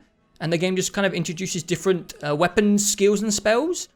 And yeah, it felt like second nature by the end of the game. And I thought it looked really cool and was manageable. Yeah, you get really good at really quickly doing like R2 down, up, down on the D-pad, X, L2, L2, up on the D-pad, Y, just like spamming all these things, spamming with thought, and you get really, and obviously there's the hotkeying as well, but when I said like the tutorials are annoying, that's just sort of one of those game design things that just annoys me, but I agree, it is really good about easing you into it all, because there's a lot going on. But yeah, you're right. I agree with everything you just said. I have little to add to it. It's cool. I do want to say this is a bit of a miscellaneous appraisal, I guess, a compliment. I obviously really like the hybrid system that you can pause time. I think that's a nice homage, obviously. If they went full action, I'm sure they would have pissed some people off. But one just random thing I want to say about that system is I just think the game looks awesome in super slow motion and frozen. There were some great moments where I would be queuing up an attack and you can move the camera and just look around at your characters flying around in the air. And I don't know, I thought that was cool. That's funny. Just a bit of a random thing. There's a few, I have just a bunch of like sort of miscellaneous combat related things because I think you nailed it with the general thoughts. I feel like assess isn't the most, I don't know. I feel like half the time when I use assess, it's like doesn't tell me fucking anything. Yeah. You know? And I'm like, I don't know. I just, there was a lot of fights in this game that I was just sort of, I know I was just brute forcing, you know? Where I'm just chip damaging and healing. It's not like it wasn't enjoyable. But there was definitely a lot of times where I felt like, maybe not a lot of times, but a decent number of times where I felt like I knew I was probably not playing properly. Finding the weaknesses or like the right way to beat some of the enemies, like I think I tuned in and you called them the USB sticks, the little like blue flying boys. Yeah, the mono drives, I think, or something. Yeah, like that. And then there's another one that's like the weird like screechy thin enemies, and it's just like everything I ever tried on them, it just doesn't work. You know, it just does reduced, and I'm like, okay, well, I'm just gonna switch to Cloud, and he's got hard edge, like fucking max damaged, with some fire on him, and I'm just gonna triple slash you over and over and over again, and that works. I think it was like you had to break the shield with a magic spell, and then you could physically attack. Right. Them. Yeah. It would have been nice if assess was an ability rather than a materia, I think. Yeah, definitely. Because the use of assess seems to dwindle as the game goes on, since it seems like a pretty clear like Pokemon rock, paper, scissor thing. It's like, all right, robot, electricity, humans, fire. So you just get rid of it. And then every now and then an enemy comes along or a boss comes along where you don't quite know what they're weak to. And you need wind, it turns out. And wind just absolutely spanks Toonberry. And you're like, wow, I wish I knew that. And you can't change your materia. Is it materia or materia? Yeah, materia. And you can't change it. Can't change in combat. So, yeah, just a little thing. It would have been nice maybe if that was just an ability for Cloud. Maybe it cost like 2 ATB points, so it's quite expensive or something like that. Yeah, I agree. It would have been nice to just have it as on a character. Probably just on Cloud. And and that's sort of annoying sometimes where you get into a fight and it's like, well, I don't have the right thing to deal with this. And I mean, I could just restart the fight. It is good about always putting you right at the beginning of the fight and letting you access your menu and change your loadout. Yeah, I did that a lot. Like click start. I'm just like, I'm not going to slowly grind this when I'm at the beginning. I just click start, redo fight, change my materia. I don't think I ever did that. If it feels like save scumming, but if they give you the ability to do it, then I'm gonna use it. Oh yeah. You know? I was just playing like a big dumb idiot. You know, That's fair. Being like, Cloud, big sword, Cloud, smash. It works. It does. Also, fire is insanely OP in that game. It just, like, 90% of the enemies are weak to fire, which is fine. I think loadout systems would have been really nice. Oh, yeah. Because there is, and this ties into my other big problem, there's a lot of party switching in this game, and it's never you picking your party. It's the game being like, now you're playing as Tifa and Cloud. Now it's Aerith and Barrett. And you're like, stop it. Yes. And that, honestly, my biggest complaint of maybe the entire game is, well, maybe more specifically to the combat, but the changing of party members when you have specifically set everything up to work. You know, I don't know how you did it, but I just had, my physical boy, my magic boy, my healing guy.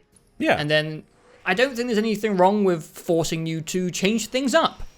but the frequency of how often it was doing it sometimes was super annoying.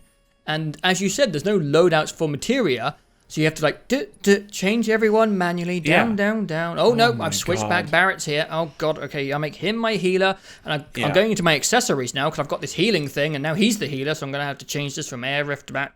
It's just like, god damn it, man. And it does that most frequently in the last 2 chapters of the game, which is part of why they were so frustrating to me. It's just like chapter 17, you're like Cloud, and then okay, Cloud and Barrett, fine, and then it's like Tifa and Aerith, Cloud and Barrett, Tifa and Aerith, Cloud and Barrett. It's just back and forth. And the first like 3 times, I would spend like 5 minutes rebuilding the entire loadout.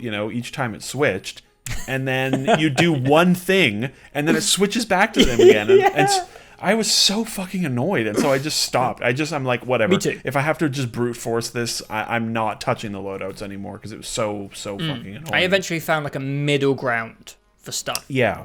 I would have, like, if the game had maybe done that more frequently, I would have tried to prepare for that and, like, bought 2 versions of certain material and leveled them up. Yeah. But because it was infrequent, I didn't, like, have 2 leveled up prayers. So I had to change it from, Aerith to Barra and back and forth. And, Yeah. And it was... I think us, like, 17 and 18 do it a lot, but prior to that, it's not too crazy, You'll lose like Tifa or you'll lose Aerith for a mission or 2 or something, but that didn't bother me too much. No, me neither. I disliked when I didn't have Barrett in my squad because fighting flying enemies in this game is fucking terrible. Yeah. Oh boy, is it bad. We mentioned earlier the camera is bad in this game. I mean, I don't know what it is with Japanese games, third-person action games, but so often it feels like the camera is just not good. It's like they build this, they build the third person, then they're just like, all right, let's put in a bunch of fucking enemies that just break the camera and and it's like, what are you doing? And the main problem with the camera for me was the airborne stuff. Even with the camera really pulled back and locked on, most of the time Barrett is just shooting off screen because the camera doesn't tilt up high enough. Yeah. And if you try to melee them, oh my god, or a lock on melee attack airborne guys, it's a nightmare. The airborne stuff was like, they had to do it because I assume there was a bunch of airborne enemies in the original game. Yeah. And I'm sure that made a lot of sense in a turn-based system. But in an action system, they did their best to like make Cloud and Tifa like zoom up into the air. Yeah, but there's no air control, so sometimes you're punching and a Drake will move and you're just punching nothing. Yeah. And like, I would try and jump and then activate maybe like a focus thrust or triple slash, but no, that doesn't work in the air. He just swings for nothing, and it's there was just maybe too much of that combat. I know they got to stay faithful to the original. There were a lot of airborne enemies. Yeah, and the lock-on camera is just all over the place in those fights. Christ. Yeah, if you're going to do airborne melee combat enemies, you need to do it like Devil May Cry, where the camera just pulls way the hell out and you just teleport to all the enemies, right? Mm-hmm. It's just super snappy and really zoomed out. But this is like, it was frustrating. And so every time I lost Barrett, I was like, oh no, there's a flying boy. I have to try and hit him with fire before he flies out of the way. Yeah. And it was frustrating. That's bad. There's also a lot of boss fights in this game, like a lot. Yes. And if you've been listening to this over the years, I do not like boss fights in video. But I think most of them are okay. Yeah, I'd agree. I didn't like several of the ones near the end. Okay, I had more problems at the beginning of the game, actually. Like the house. I had problems with the house. The house was one of those enemies where I'm just like, I don't know what I'm supposed to do. Mm-hmm. And so it was like a 20-minute chip damage fight. And me too. And I was fine because I had healing.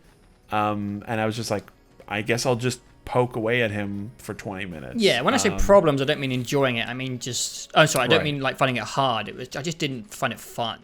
Yeah, even though its design is great. It is. That was the sort of bummer. It's like, this is so hilarious, but just a slog to fight. There were definitely some fights though that were like the sewer fight, that thing where he's just like, haha, surprise, Lamau, here's a giant water rush, and it just kills your entire party because they didn't move because you can't control them. And it's I think I got lucky because I never had that happen to me. Oh, I had it happen like 3 times in a row. But then I had the same thing with the fat chocobo who would wipe my entire party with a butt slam. Which never happened to me at all, yeah. Any of those fights where the boss just has a one-shot attack, and you're like... Yeah. And you can control the character you're controlling, right? And you can get them out of the way, maybe. But the others are too slow, and they just get knocked, and you're like, well, shit, now I can't do anything. That was frustrating. And then 17 and 18 turn into sort of like a boss rush. Yes, there's loads. A lot of boss fights at the end of that game, and yeah, I'll get into more of that when it comes to story time. Yeah, maybe we'll save more of that for the... I feel like I just need to do like a chapter 17 and 18 chat, because that is where most of my problems are with the game, really. But yeah, I didn't... it was like a bunch of smaller things additive to the fact that it's a boss rush final 2 chapters that made me really get fucking frustrated. And the final fight is like 40 goddamn minutes long, and there's no checkpoints, and there's tons of unskippable cutscenes. And I failed it the first time about 3/4 of the way through because it was constantly switching back and forth, and I was just getting staggered by those 3 fucking bastards over and over again. And then it just put me back at the entrance to the boss fight, and I was like, there's no checkpoint. That was like 20 minutes, and I was so fucking mad. Yeah, I almost died at the dragon, so I was a bit nervous about that. He almost killed me. There were some real frustrations in the last few hours of that game. But yeah, combat wise, for the majority of my time, it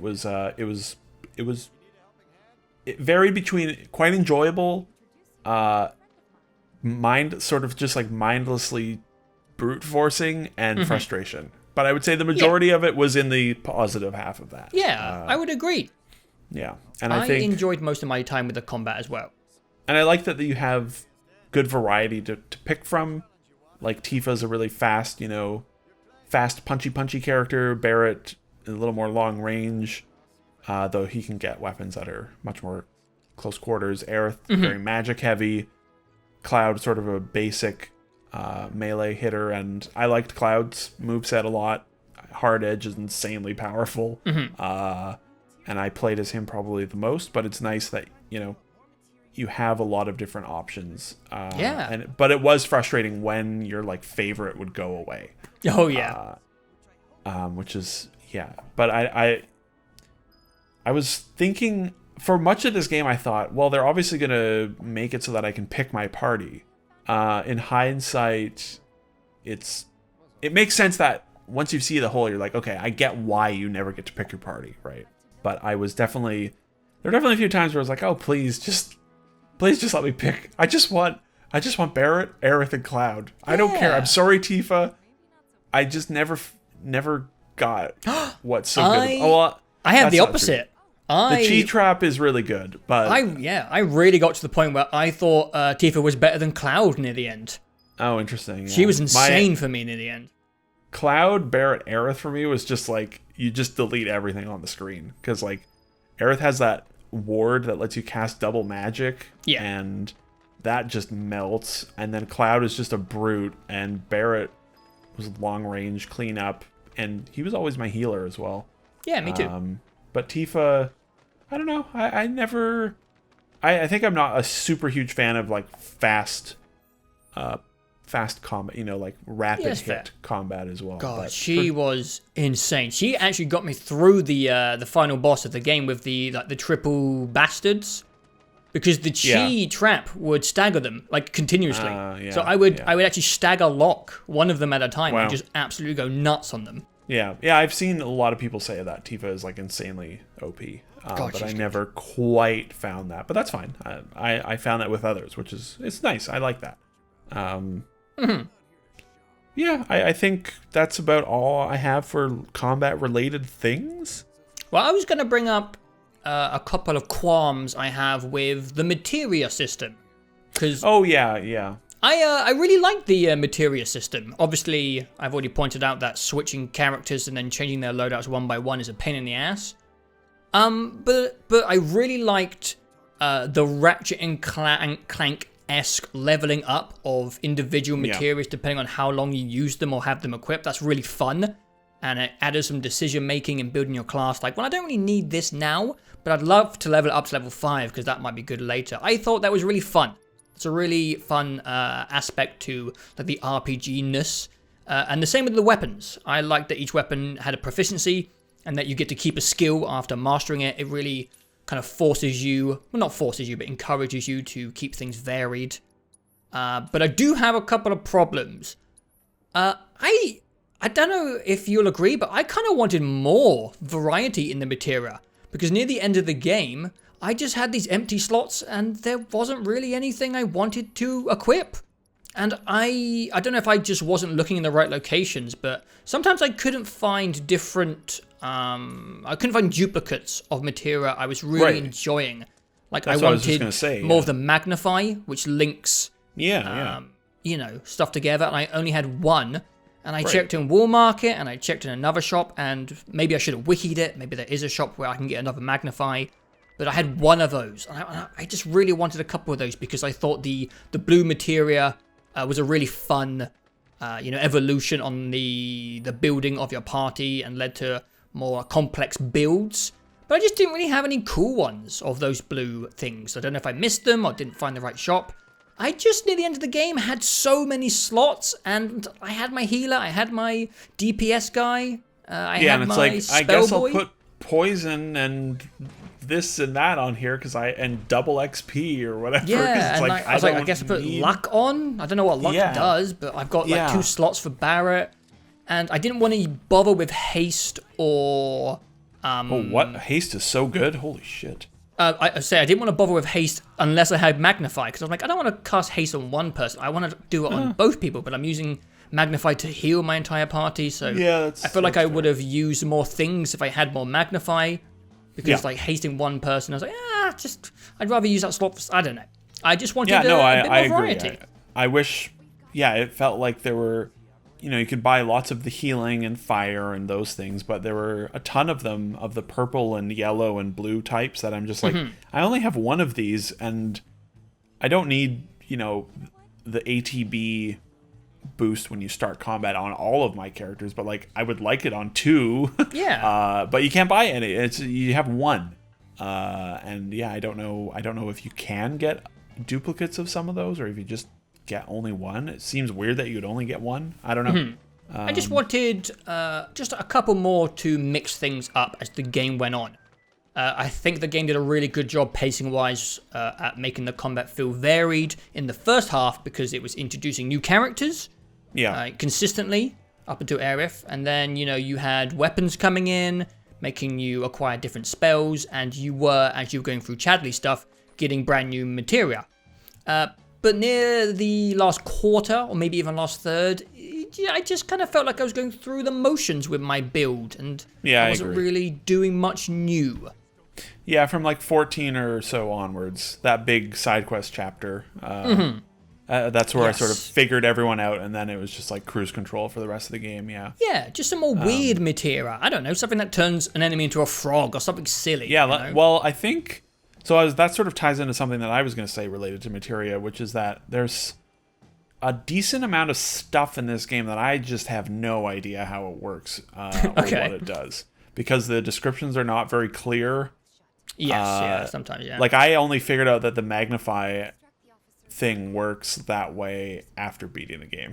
I was like looking at it and I'm like, what's going on in this little preview video? And then I didn't even think that it would work. I never even thought like, you can use it with healing. Oh, it's so useful for healing. Yeah, and like enemy steal skill ability. Like, I wonder. I have absolutely no idea how it works. But I'm wondering, like, can you steal the ability to turn people into frogs? Like, maybe that's an ability you can get. But like, the description is like, you can steal things from enemies, and I'm like, like what, money? And it's like, no, it's enemy skills. Okay, what enemies can I steal from? And there's no, and then like, what does luck do? I don't know. Do you know what? Do you know which one really confused me for ages? Was chakra.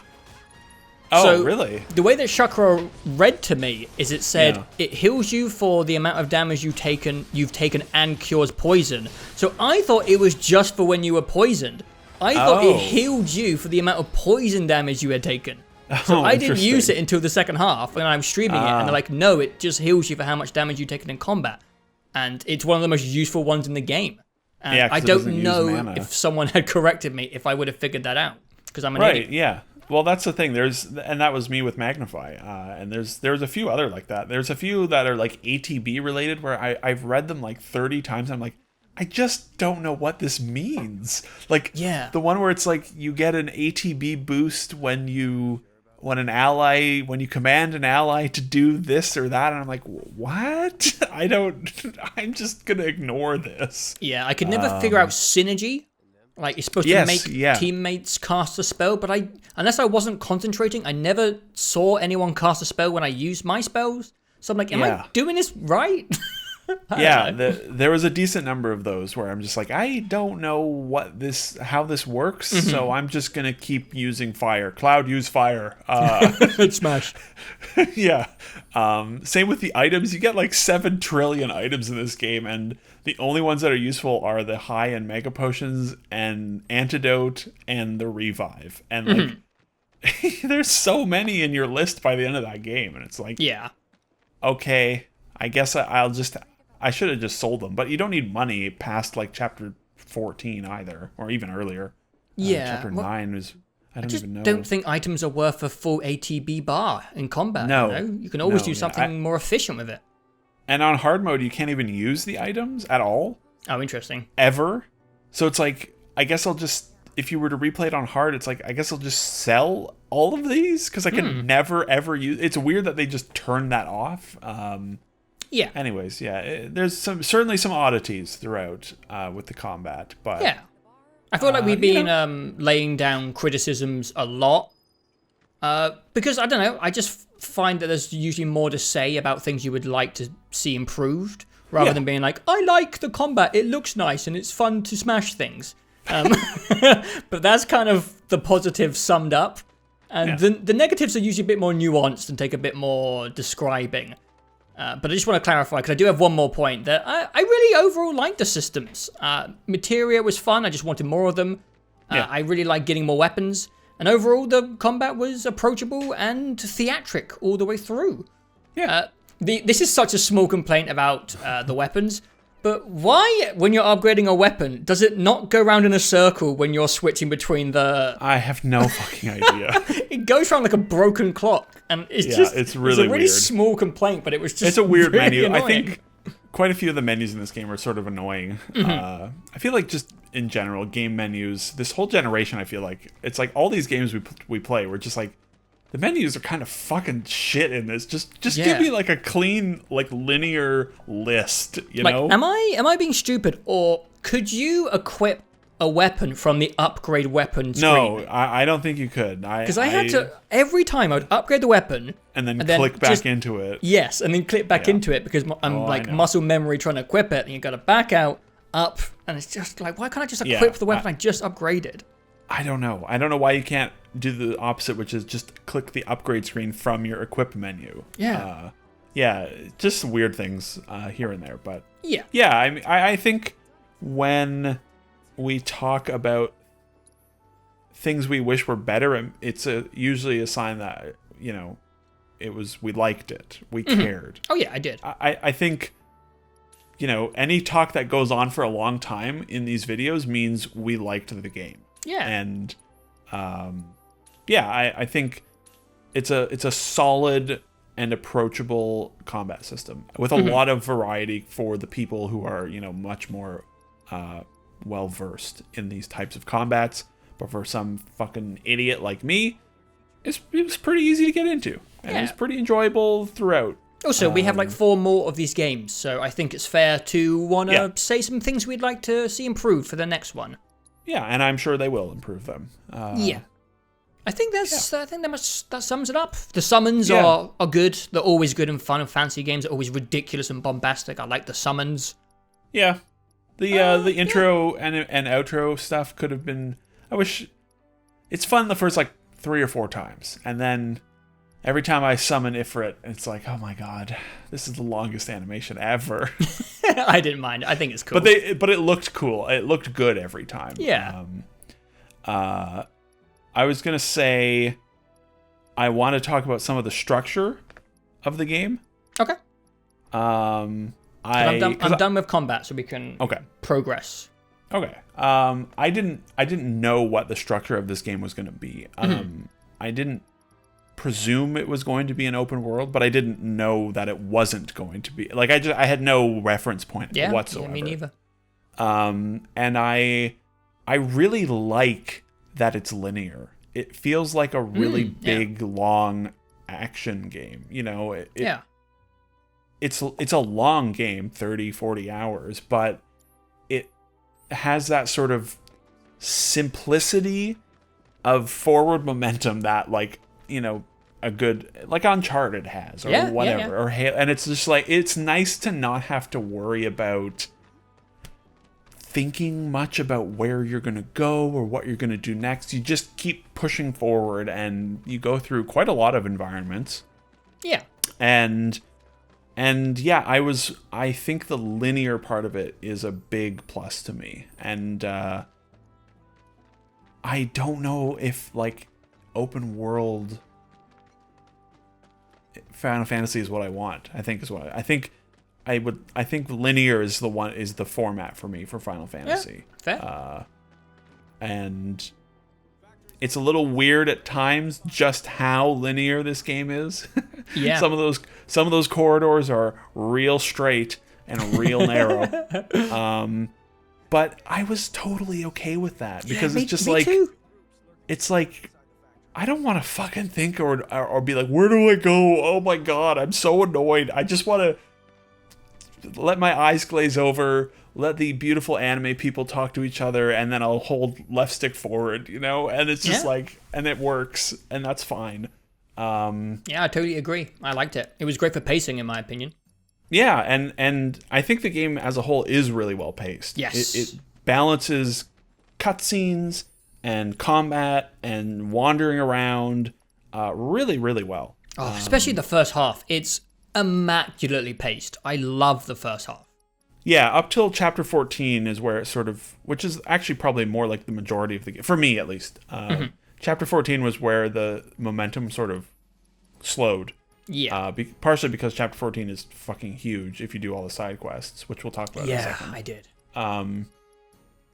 But yeah, the majority of the game for me is really, really well paced. And yeah, the only major sort of deviance that you get from the linear pacing is the side quests, which are all really bad. But I also didn't hate them because they were so I don't know, it was weird. If there were more of these side quests, I would have been like, man, fuck these things. But there's only 20? Yeah, 24 or something like that. 24, and they're really spaced out, I thought. And I really don't think they're good, at all. I don't even think they really add anything worthwhile to the game, except for sort of, combat and XP and those things. But I didn't mind them. It was sort of mindless, and I knew I could just zone it. I didn't have to even listen to what they were saying. I think I even skipped some of the dialogue for the cuts for at a certain point. I'm just like, shut up! I don't care. Where's the fucking drugs? I'll go get them for you. Just give me the XP already. Just shut up. It's fine. I don't know. The side quests are probably the weirdest part of the game for me because I just look at them and I'm like, man, these are really just. They're just the most basic ass things in the world. Yeah. What I liked about the side quest is it felt like an opportunity for the game to kind of express, I guess, miscellaneous random characters in the world without them being in the main story. And there's some really great personality in some of the side quests you do. It's where some of the quirkier and weirder parts of the game resides. Except for goddamn Johnny. Yeah, that guy's a pain in the ass. Fuck Johnny. I think chapter 14, I didn't really enjoy the side quest chunk because you're going through similar environments you've already done. There's almost... And the map sucks. Yeah, I couldn't figure out where the hell I was going. There's a bunch of loading between each area. And like the characters are like reoccurring, so you've kind of already... You've seen like the quirkiness of some of them. But I think isn't there 3 main side quest chunks, or is it 4? I think it's 4. Well, however many there were before chapter 13, I really enjoyed those sections. Mostly for the variety of characters and quirky, silly things that happened during those. Yeah. Yeah, I 14 is where the momentum slowed in a way that I was... I don't know. I was mostly okay with it because, like, I saved those side quests. I did them in 2 sessions, I think. And I saved it for the mornings where I'm just like, I don't need to get particularly invested in this session. You know what I mean? Mm-hmm. And then for the evening, it'd be like, all right, story time. Okay, let's pay attention now. But I do think chapter 14, I don't know. It didn't need all those side quests. I think if there had been like 2 in 14, it would have been fine. Yeah. But there's like 6, I think, and. There was a few too many in 14 all at once. I think prior to that, it was okay. Again, the side quests, structurally, what you do, not interesting. Even the story stuff for me, they weren't interesting. The characters are just like, I need you to go find my cats. Oh, and I'm like, I'm not. I hate cats. Screw you, lady. I hate cats. But it was also funny to hear Cloud be like, oh. All right, fine. I'll go find your cats. I'm a fucking bitch. I just want to quickly shout out my favorite part of the entire game was in a side quest. That was when you were like rescuing this kid, and Barrett said something. And the kid was like, "I'm not little, you stupid old man." And I was like, "What the hell? What the hell was that about?" Yeah, the kid was so nice. There's good stuff in like there's decent stuff for me. The side quests, there was a few things that were like, oh, that was fun. But I think in a lot of ways the side quests, there's a lot of room for improvement, I would say, with them in terms of writing and what you're supposed to do. I think the worst one for me was the one where you have to go and find the medicine. Oh yeah. Sorry. It was it's the one where you have to find, like, in Wall Market, you have to find the guy that's like sick in the bathroom or whatever.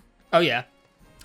I was wandering around for ages, and it was one of those instances where the game is so linear and so, like, it always puts a waypoint on the thing, right? And then it suddenly breaks its own rules, and it's like, now just wander around like a fucking idiot and find him. And I'm like, I did that and it was awful, and I had to go look up where he was because I just never happened to wander just close enough to see the waypoint pop up, and it was very frustrating.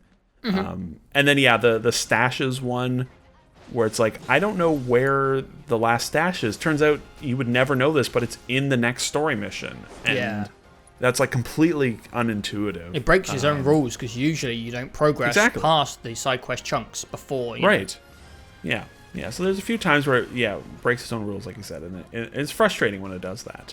Every game is frustrating when it does that. Yeah. But you said something that I'm going to use a transition into a certain section where you said most of the writing was bad and annoying, and you hope they change it. I'm going to disagree. I didn't say that. Well, you said something like that. I think some of the side quest writing could have been much more interesting to me. True. But I really like the writing in this game. Am I going to say it's good? No. But I didn't want it to be good. You know what I mean? An hour ago I said that I went into Final Fantasy VII because I wanted silly schlock. And I would say that the script for this game delivers that more than the events of the game. There is some really ridiculous stuff that happens in the main story, which I enjoyed all of. But I kind of like the dialogue in this game. I don't really have much more to say. I think this game is really weird. The characters don't act like humans, and it consistently made me laugh. That's it. I have a lot to say about the story and writing in this game, and I don't know if we should just start it now, because I have like a few more miscellaneous things to touch on. Do the miscellaneous. Okay. I really hate in all video games when they're like, you pull a lever for a door that's like right over your shoulder, and the camera does this really long like pan up, show the door opening, and it's like, it's over here, you big dumb idiot. And I'm like, I know. It's the most linear game I've ever played in my life, and this game does that a lot. Yeah. And they were annoying. It's just a small thing, but they always bug me.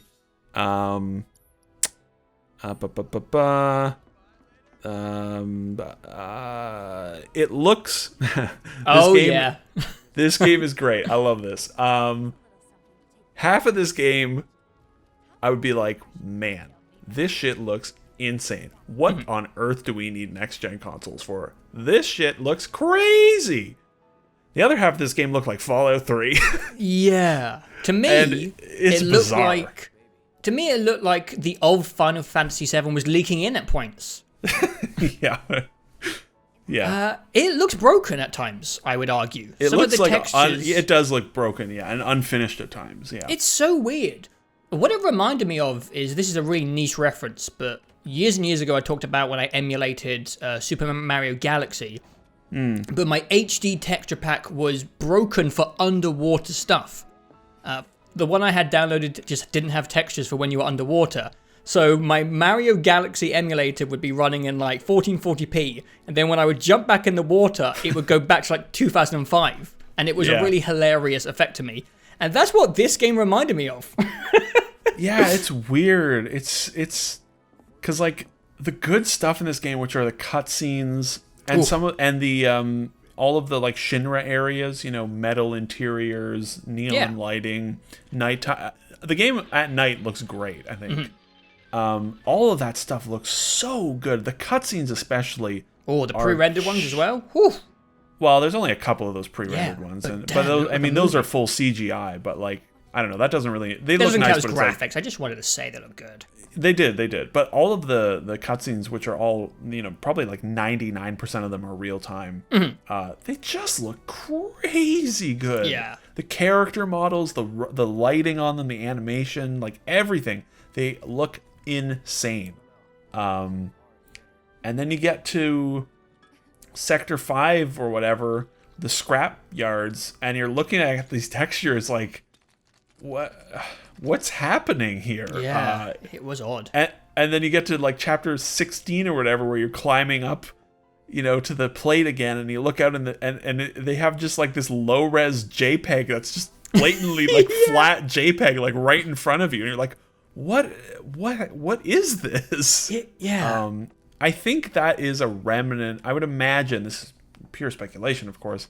I presume that the inconsistencies in the visuals is due to the weird development it went through, and you know, because like a different developer was working on it for two years or so, and then they brought it into internal Square Enix, and it's like, I don't know, it feels like one of those things where like, oh yeah, maybe this game did have a weird development, because half of it looks nuts and the other half looks like a weird sort of mess. Which is a shame. It didn't ruin anything for me. It was just it was more confusing than bad.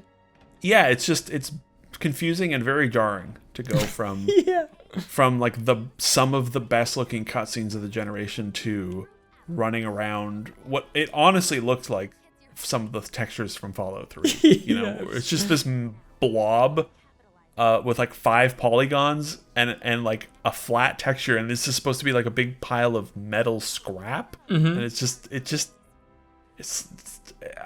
what, like, what do you do? It's just it's just bizarre. Or it just made me chuckle. I would literally stop in my tracks and just have fun with it. Just look at it like, wow, what the hell has happened here? Yeah, it was strange. And also the all of those little cases where you do the, you know, squeeze through a narrow gap. I was just thinking, The SSD. It's going to be so nice when this is Yeah.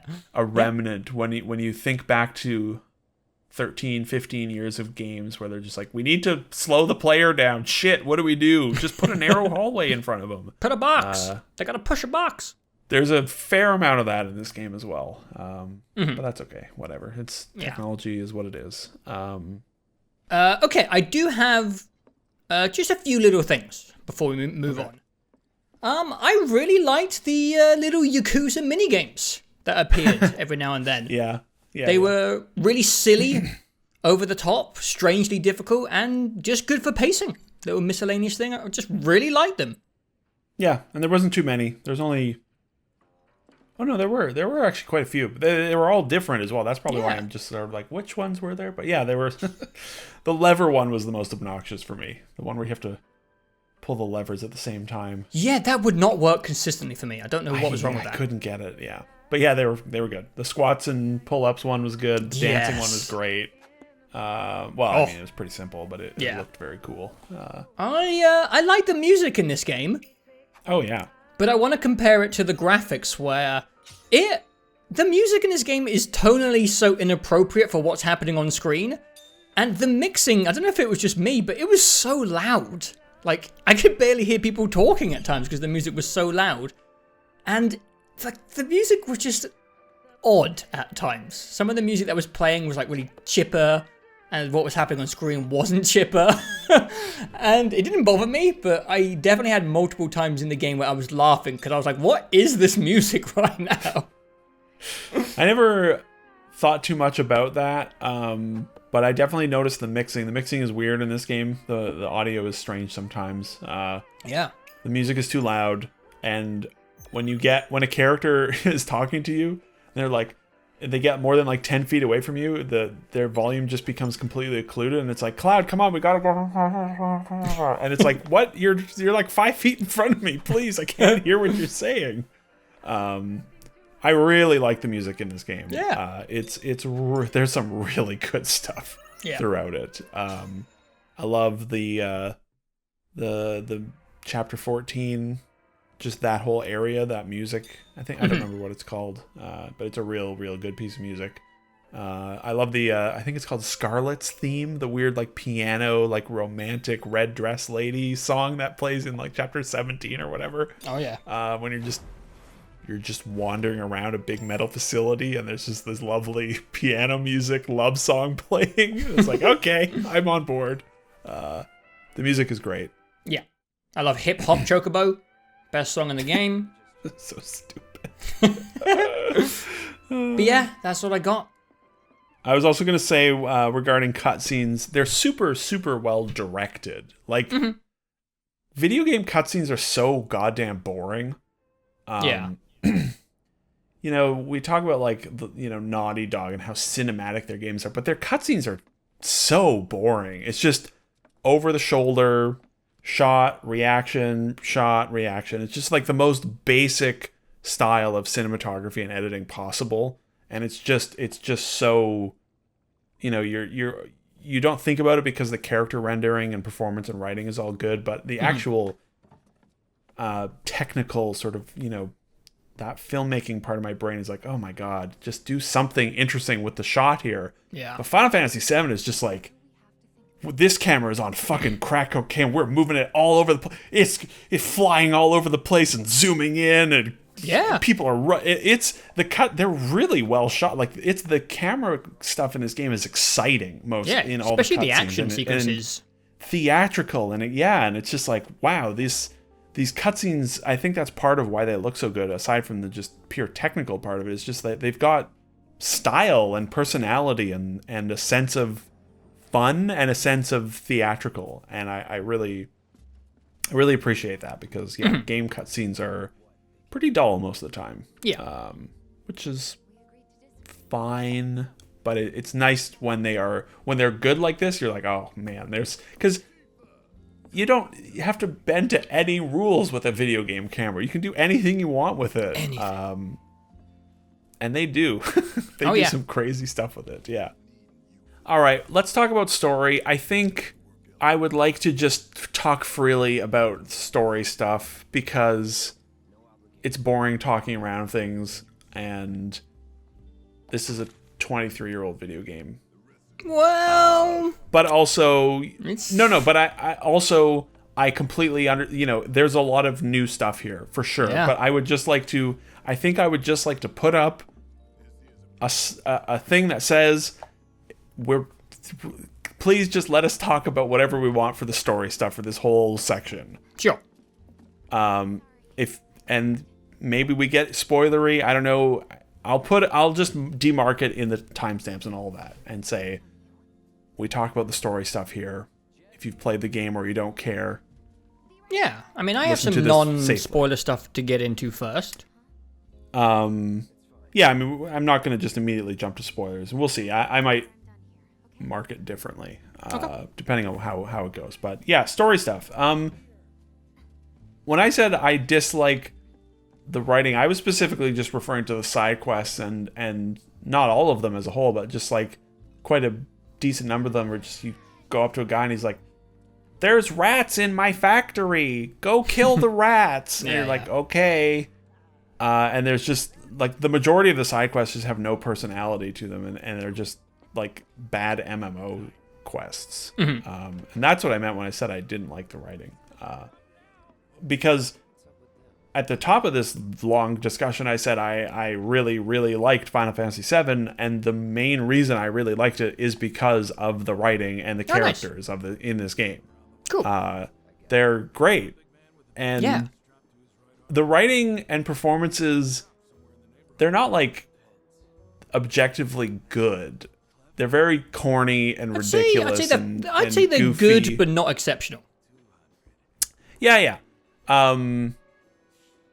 I think they know what they're doing. Like the translators and the voice actors, they straddle the line really well with treating it self-seriously, but like they know, there's a section in this game where they're like, sorry about your ass, and it's like, yeah, he knows, like the voice actor knows what he's doing. So I think the characters are really strong. They're really well written. Mm-hmm. Again, it's all sort of goofy, sort of corny, but in a way that's really fun and entertaining and in the know, I think, as well. Mm-hmm. And that's important. And they do really good stuff with the characters. I'm surprised that they make Cloud like pretty likable. Eventually. He's the worst for like until chapter 9 or so. He's just like, fine, I'll do another job for you. Just give me my goddamn money. I'm miserable. I'm a miserable grieving soldier. I don't care. But he gets there. He has an arc. And it's great. He has an arc, and he's very cute. The whole dance sequence was like that was when you realized like, okay, Cloud's okay, because he's moving, he's committed to that dance. That sequence is so good. It really is. It's so good. I'm amazed that they managed to handle all of that really well. That's because it's not soulless. That's why I think a term I really like, which comes from Mike from Red Letter Media, is passive progressive, right? Where these companies are like ham-fisting in LGBT stuff or trying to put in minorities in the background of all their content. Disney's like, we put a gay kiss in Star Wars, and it's like one pixel in the background. It's like, shut up, Disney. And they just don't really... It's not this big thing when Cloud cross-dresses. He does it for an objective, and they don't make it silly. No. And there's a really and the guy that runs the Honeybee is just like... he just like wants to share his fabulousness with the world, basically, and Cloud is down with that.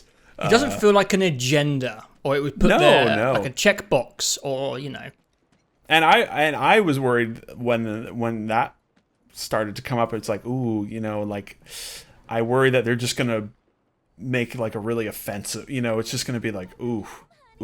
Big oof, right? Yeah. Just like very mishandled. But it wasn't. It's super fun. So fun. Lovable and captures that spirit sort of like the fabulousness of what that stuff can offer. And it was very entertaining. That whole sequence is fantastic. And it is elevated by the voice actors and the writing doing a good job and selling it. I think the like core story is decently interesting enough for me, especially at the top when they reveal that like Shinra blew up their own shit, right? And just started using it as a cover to do their own agenda. I that was like a good, interesting sort of hook to have at the start of the game where you're like, oh, that's interesting. What the heck's going on here? I thought the whole dropping the plate thing, I didn't get that for the whole game. I was like, why did they drop the plate? Was it just to kill people, or was it to... There was aspects of the story... Avalanche to the enemy, Joe. It was to like... There was another group that they were trying to... Wu-Tai. Yeah, I had no idea what was going on with Wu-Tai. I have 2 words for you, okay? I'm going to have to censor this out, but are you ready? Okay. Oh. Oh. Oh, okay. But, that sort of idea that they did that or they let it happen to go back to war with the oil countries, right? Yeah. That is essentially the plot of FF7. And it's not very obvious, which we'll get into why it's not apparent. But yeah, they are essentially dropping the plate, framing it so that Avalanche takes the blame. And it turns out Avalanche is a part of Wu-Tai, and Wu-Tai is a competitor company, basically, I believe. Okay. And they want to have another war with them and basically shut Wu-Tai down permanently and get back into the war economy, and the benefits of a war economy. One thing I do want to quickly say, you might actually want to cut this out. I really like, during the later chapters, when you're in Shinra, where it just shows like all the employees having like a really grievance time over the plate falling. It does a really good job of painting Shinra as this enemy. And later on in the game, you realize that it's literally just like 2 or 3 people in the company who are a piece of shit. And everyone else is just trying to do their best. Yeah.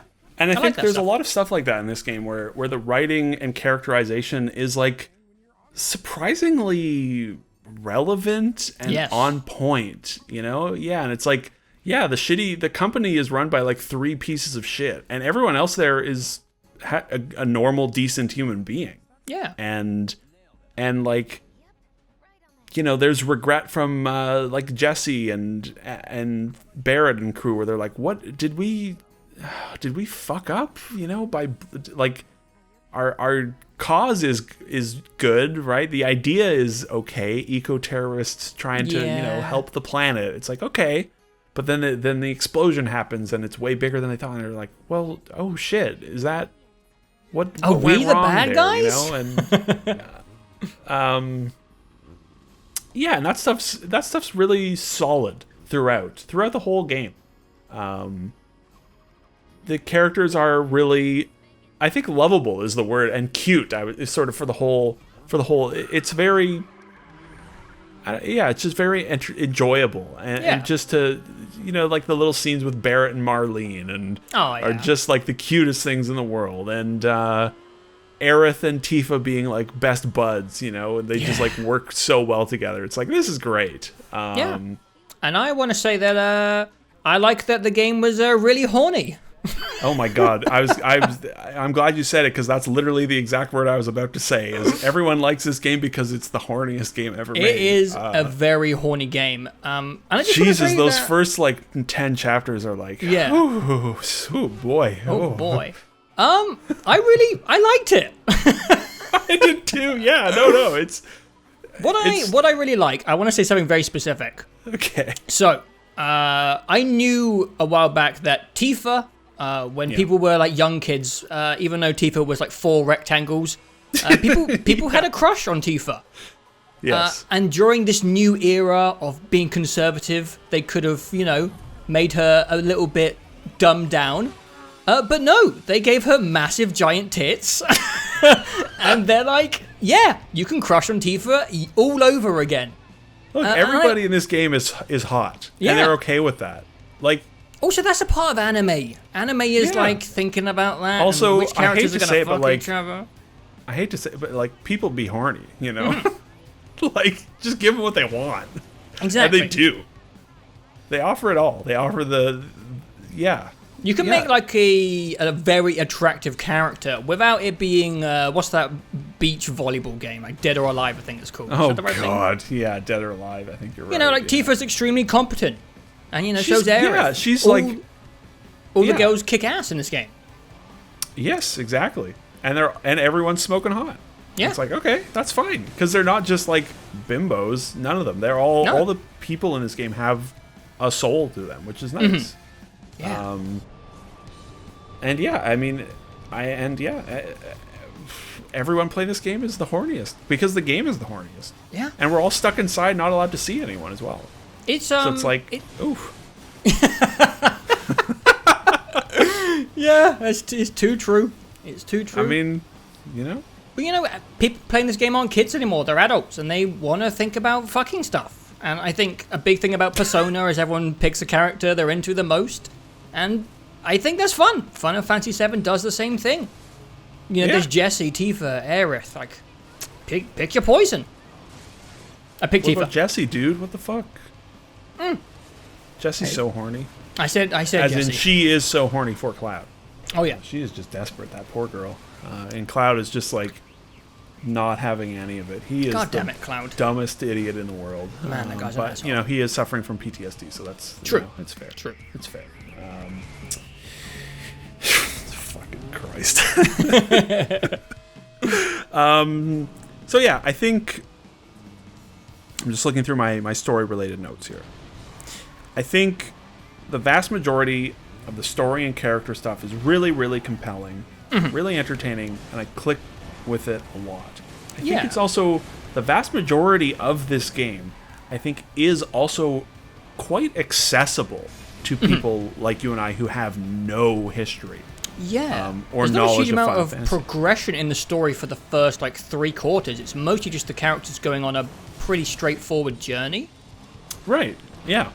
And them bonding. And it's approachable. You're able to figure out who Shinra are, who the characters are, even though you don't fully understand the backstories of Barrett or Cloud or Tifa. But you get it. You're like, all right, Cloud has some shit going on. Tifa, Barrett's Marlene, the adopted. Okay, great. And I think the vast majority of the story, very approachable, very compelling, very accessible. Good. There are parts of it throughout where you're like, oh, I don't know what, why are the Dementors? What's this? What's up with these Dementors? I know that's Sephiroth because cultural osmosis is a thing, but what's up with him? And those are fine as well, because I think it's good to have questions, that you want answered. The problem for me is that, well, it's a few things, but one of the problems with that is that they don't answer those questions in this game. Not clearly at all. Which is, not in a way that is accessible. Not to newcomers, I should exactly. say. Exactly. Yeah. And before I go into further, I will say also, I wish that there was more. I wish there was a little more, or there was a lot more ways to learn about some of the world.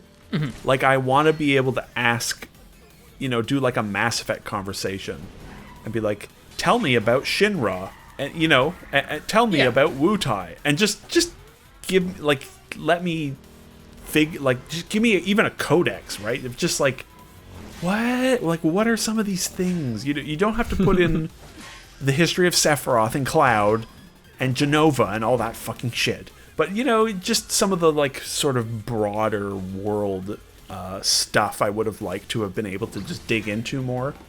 But they don't give you any opportunities to do that.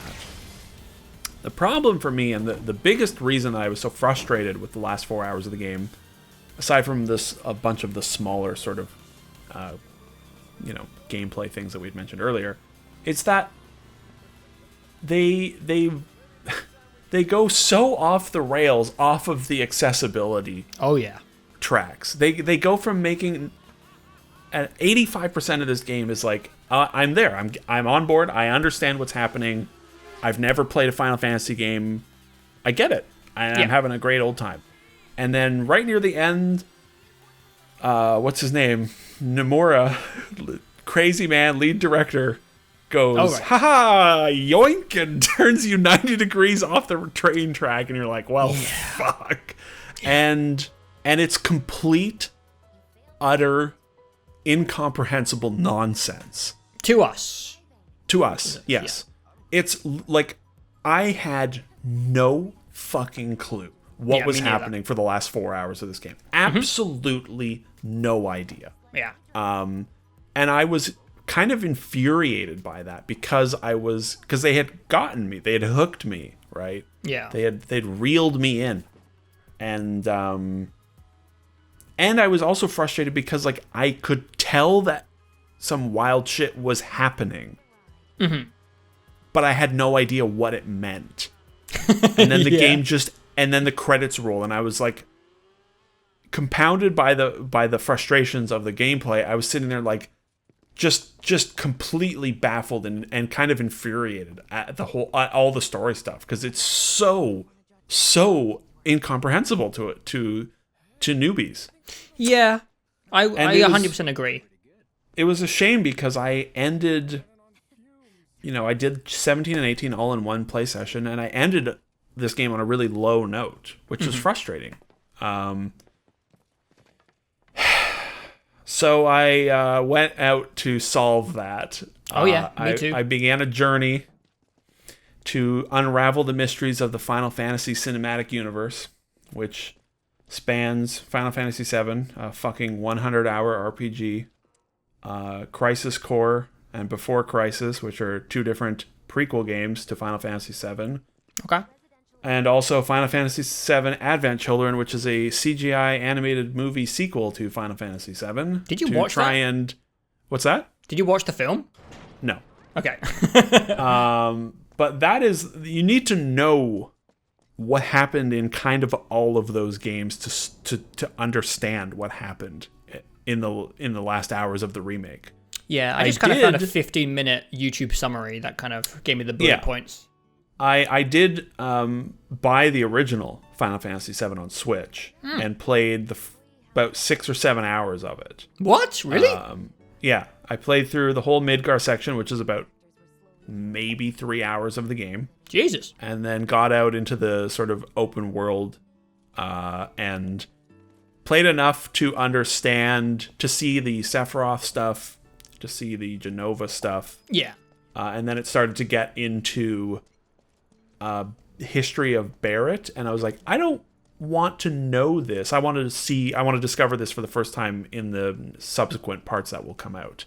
And so I stopped, and I'll maybe go back to it once the next parts are out to see how they diverge. Because this game obviously diverges quite a bit because they made a 40-hour game out of 3 hours of the original. And they do that really well. They expand on stuff really well. Like Jesse, Biggs, and Wedge are basically non-existent in the original game. Yeah. They have like 5 lines of dialogue. And they expand on all that stuff super well. But it was just... And now that I have a decent understanding of the story, I know who Sephiroth is, what his history is with Cloud and Tifa, and who Genova is, and all that shit. And now I can look at the ending in the last 4 hours and be like, this is amazing. Yeah. It's great. Yeah. Like, I agree. I am so on board with this crazy stuff. But it was really frustrating that I had to go through all that process. Because it was like, like I said, 6 or 7 hours of the original, a couple of videos, like a video summary of the Crisis Core game, wiki page, like clicking through an hour-long summary of the entire Final Fantasy VII story, and it's just like, okay, dude, like it's a shame that I had to do all that. Yeah, me too. I had to do the same. Because most of the game is so accessible, and I think it's amazing that I love what they did with it. Now that I understand it, I love that it's such a fascinating thing because this is a remake where core people from the original game, key writers, the creative directors, like these, they came back and they are the creators of the remake. Mm-hmm. And it's so rare to have such like a seminal piece of art, let's say. Yeah, well, it is art. Yeah. Video games are art. To have such an important piece of art exist 23 years ago, and then to have those same people come back and revisit their most important creation, right? Yeah. It's so unusual. You never hear about that. And the ways in which they've expanded on it make so much sense for someone who has aged, 25 years. It's like these are smarter, more developed, older, wiser people making the game. And it's also great because they're not just remaking the game. Yeah? Say it. Final Fantasy VII Remake isn't a remake. Yeah. It's like a fake sequel, like reimagining alternate universe timeline shenanigan. It's an alternate timeline. And that's amazing. That's so cool. The Dementors are there because they're trying to keep the game on the same course as the original. Mm-hmm. And they start to fail. And like, well, you kill them essentially. Right, yeah. It turns out they're essentially parts of Sephiroth's being, trying to keep you on track so that the same horrible shit can happen in Final Fantasy VII, which I won't spoil because I don't know if you read the whole plot of FF7. I know about like the meteorite, and right. I think that's mostly what I know. Meteorite hits Earth, and then stuff like that. Yeah, and the famous spoiler, of course, of character death thing. Mm-hmm. It was interesting. I knew about the Aerith death from the original. Yeah. Just obviously through osmosis. I had forgotten about it, and then halfway through I'm like, oh yeah, they killed Tifa off. Right, that makes sense that she's so appealing. and then a little later I was looking at the wiki page, and it was like there's just a screenshot in the fucking Final Fantasy VII Wikipedia page of Sephiroth killing Aerith, and I'm like, oh right, it's Aerith they kill, right? Mm-hmm. And then throughout most of this game, not knowing much about it aside from the Aerith death, I presumed that they were not going to kill her off. Not yet, game. I thought. Yeah, and I mean, in the original, she doesn't die until way, way, way, way after Midgar. Yeah. But yeah, it was interesting, and I also, without knowledge of any of this, every time Sephiroth appeared, it felt like he was like haunting the game. Mm-hmm. And he is in that he's, Cloud is having essentially PTSD flashbacks of Sephiroth. But also like, I think he is literally haunted. Like, I think he's like this, I think he might be from the original timeline, right? Like trying to fuck things up in this one again, I think. The video I saw concluded that he is the same, but he's from the future, because he eventually loses in FF7, the original one. You do eventually defeat him. His aim is obviously to go back in time and to change that. Yeah. Well, and we won't know until the sequels, of course. Yeah, this is like fan theories. Yeah. I would sort of imagine that he has come from the failed universe to this one to try and do, which is more or less the same thing. And I think, and it's certainly controversial. There's a fair number of people that are not happy. So talk about that for a bit, because I don't know if I missed the zeitgeist, but I have not seen a single discussion about the ending from anyone. So I really don't know what the consensus is.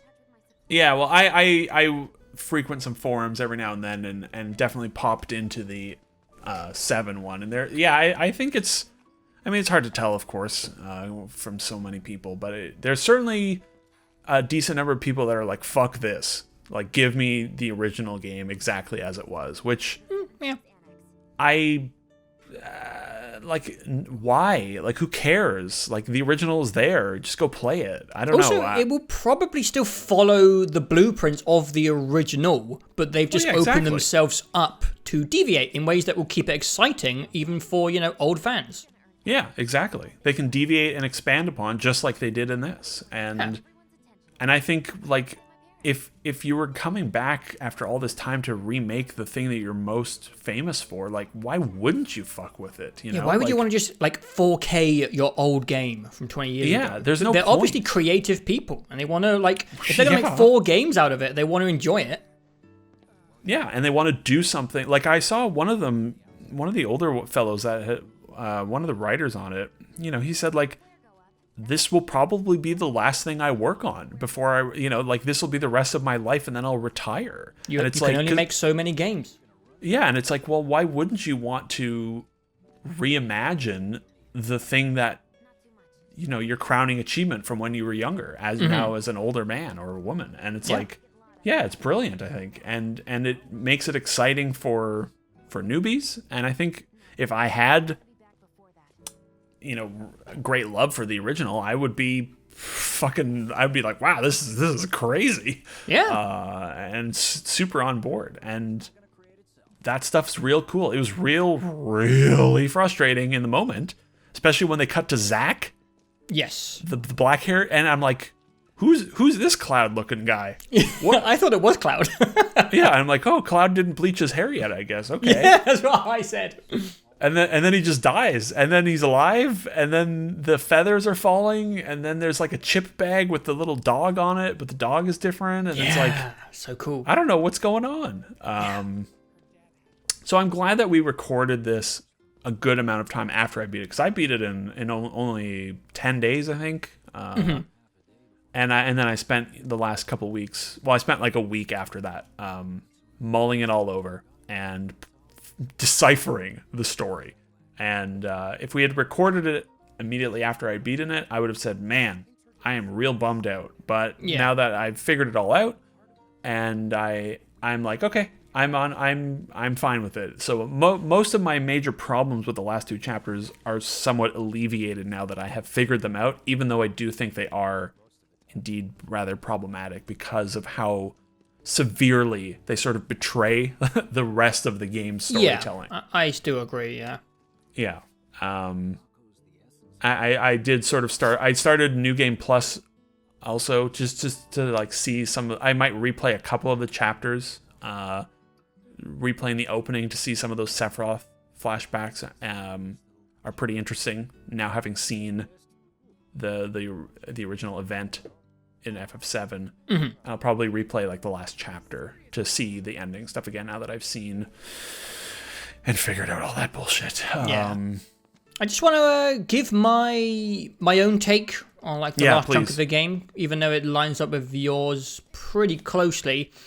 The ending didn't bother me so much, mostly because the game kind of lost me in the second half. I'm gonna be honest. In chapter 14, during that side quest bit, and then afterwards you do the sewers again. After that, the game never really recaptured the magic for me. I did really enjoy Shinra Tower as you're climbing up the levels. That was very video gamey, and you meet the mayor, who's a fun character, and then you meet Red, the dog, and that was slowly like getting back that early honeymoon period for me, and I was kind of back into it. But the game, like, I don't know if it's just lack of variety, lack of, I don't know, mixing it up, the repetition of Chapter 14's environments. It just lost me a little bit, and I think that's why it took me so long to beat the game. I was playing it every night for about 5 hours when it first came out. And as soon as I hit Chapter 14, I was playing it once every like 4 or 5 days. Because I don't know, I just found it a bit of an effort to get back into it, because the magic had lost itself for me. There's definitely some parts as well that are like, this could have been shortened. Like, it would have been okay if this game was 30 hours instead of 40, you know? Like, it's interesting. The sewer section and the train yard in the original are literally 2 screens. It's like...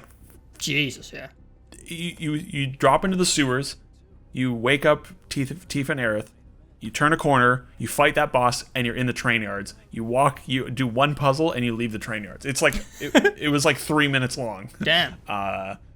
Yeah, so they definitely, I think, could have trimmed a little bit. Yeah, and I think for me, the ending, it was just the absurdity of it. It just went a little bit too far, and I'm literally the guy who said I wanted it to be schlocky and over the top.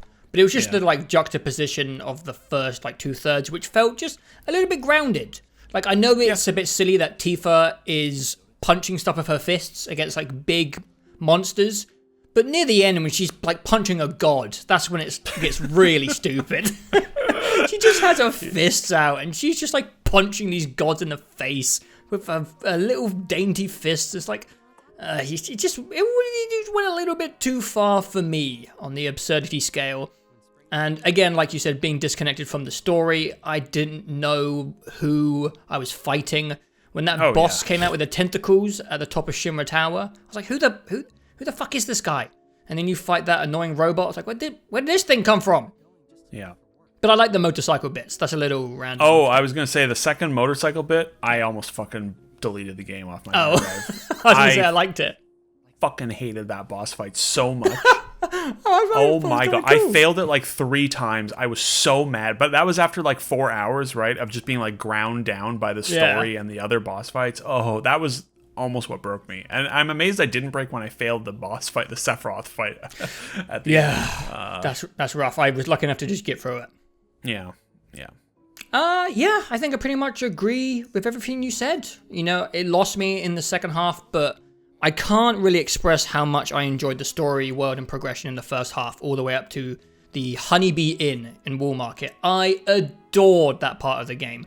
And it is a real shame that this game lost me a bit in the second half, because honestly, at that point, I was like, am I going to be one of those Final Fantasy VII hardcore fans? Because it's getting there. And, you know, there's still time. There's still plenty more games. Maybe by the end of the whole thing, I will be a hardcore fan, but the second half has unfortunately left me in a state where I'm just a fan. I like it. Yeah. You also did beat it only in the last couple of days as well. Yes. I think one last thing I want to say is I really like Midgar. I think it's a really fun sci-fi setting.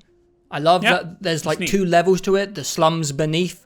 I love the like artificial lighting they have. I didn't even realize that due to that specific mission. It's just fun, like sci-fi engineering, like dystopian stuff. Really enjoyed the setting. I like Midgar. It was cool. Well, good news, you're never seeing it again. Yeah. Well, I don't know, actually. I have no idea. Yeah. It's, I would say I was pretty on board with the entire game. Cool. There's definitely chapters that are not as interesting. The sewers are not very interesting. The train yard is also kind of I didn't like that chapter where you're climbing up to the top plate. My least favorite in the game. With the sunset, where it's just like the environment in that area was so bad. It was just like bland, flat concrete hallways and aerial fights and the weird JPEG off in the sky and and then obviously the frustrations with the ending stuff. But as a whole, I would say I was really quite impressed and had a great time, I would say, through the vast majority of it. And I'll be there day one for the subsequent games. Me too. And I really look forward to seeing what they do with the story stuff. I look forward to seeing more of the world. I look forward to learning about the characters, seeing what crazy shit they do with the structure, if they do, because you go out into like a hub world, right? And it's like you can go to all these different towns in any order, I think. And also, are they going to call it? I feel like they're going to call it like there'll be Final Fantasy VII Remake, and then there'll be Final Fantasy VII Retribution, and Final Fantasy VII. That would make more sense. Rebirth, and like, I wonder. It's neat that they have made it sort of like an exciting mystery as to what the next parts are going to be. Yes. Because up until the game was out, it seemed like, well, it's a huge ass game and they're making it in like super AAA quality, so it's obviously just going to be a whole bunch of parts. But now they can sort of do whatever they want, and I mean, and that's cool. And I don't want to good on them. I don't want to dip back into another spoilery section that we would have to give people warnings about. But it's been really cool to play Half-Life Alyx and Final Fantasy VII, and to see both of the studios do kind of ambitious things with the direction and the endings of those games. They are such beloved properties, and they had the courage on, both accords to do something with it, rather than just, here you go fans, here's another one, because you'll be happy with it no matter what we dish out to you idiots. No, they're creative people, they're ambitious, and they still want to keep people surprised, and I love that both of those projects, not only for the majority of the fans, stuck the landing for overall quality, but were brave enough to do something new and interesting with both of those projects. That's so cool. Yeah, I agree completely. It's so fun. It's great. It's great to see them wiggle their way out of like a sort of a hard place with how much people care about those games and do it in a really fun way and execute really well. Yeah. It's proof that like for both Half-Life and Final Fantasy, like, there's a lot of smart people that made those old games, and turns out they still know what they're doing. Yeah, which and is I know cool. It's we complain. Yeah, we complained a little bit about some of the texture issues in this game, but outside of that, the production values for a 40-hour, RPG are staggering. Like this game looks, sounds, and plays incredibly for a game of its scope. I think they did a great job. Yeah, and I'm super looking forward to 20 something whenever part 2 of Who Knows comes out. Yeah, it's weird, but I'm there now. I'm on board. The whole journey might not be complete until the next generation, after the PlayStation 5. Jesus Christ, I'll be 38 or something. The PlayStation 6 will launch with the complete edition and we'll be in our 40s. Yeah, maybe. Oh, video games are so weird. Fuck. Yeah, well, I think that's it. That was a long conversation, but... Well. There's a lot going on with FF7R. And I'm, it's like when we talked for 2 hours about Half-Life Alyx. I'm glad there is a lot going on. Yeah, it's good when you're able to talk for a long time about something, I think. Yeah. Regarding next episodes, probably a summer catch-up, which will consist of 2 games, probably. What is coming out? The Last of Us is in June, and Ghost of Tsushima is in July. So, those are the next 2 that I would imagine would make sense to do for an episode. So, it might not be until the beginning of August that there's another one of these, but that's fine. Yeah. That's how it's always been, Yeah. Quiet periods, it happens. But if you like these long talky videos, we will be doing more podcasts, probably a lot more frequent podcasts compared to these episodes, because the year 2020 is looking in question. There might be some, great stuff coming out in 2020, or because of what's going on in the world, we might not have a lot of AAA games. But at least we should have stuff to talk about. There's always the backlog, and there's always console news and upcoming releases. So if you want to hear us discuss that stuff, we do a normal podcast with our friend Ben. I think just called Defend the Podcast on iTunes, Spotify, Podbean, etc., etc. All that stuff will be down below. But apart from that, we will talk to you again soon. Thank you for listening.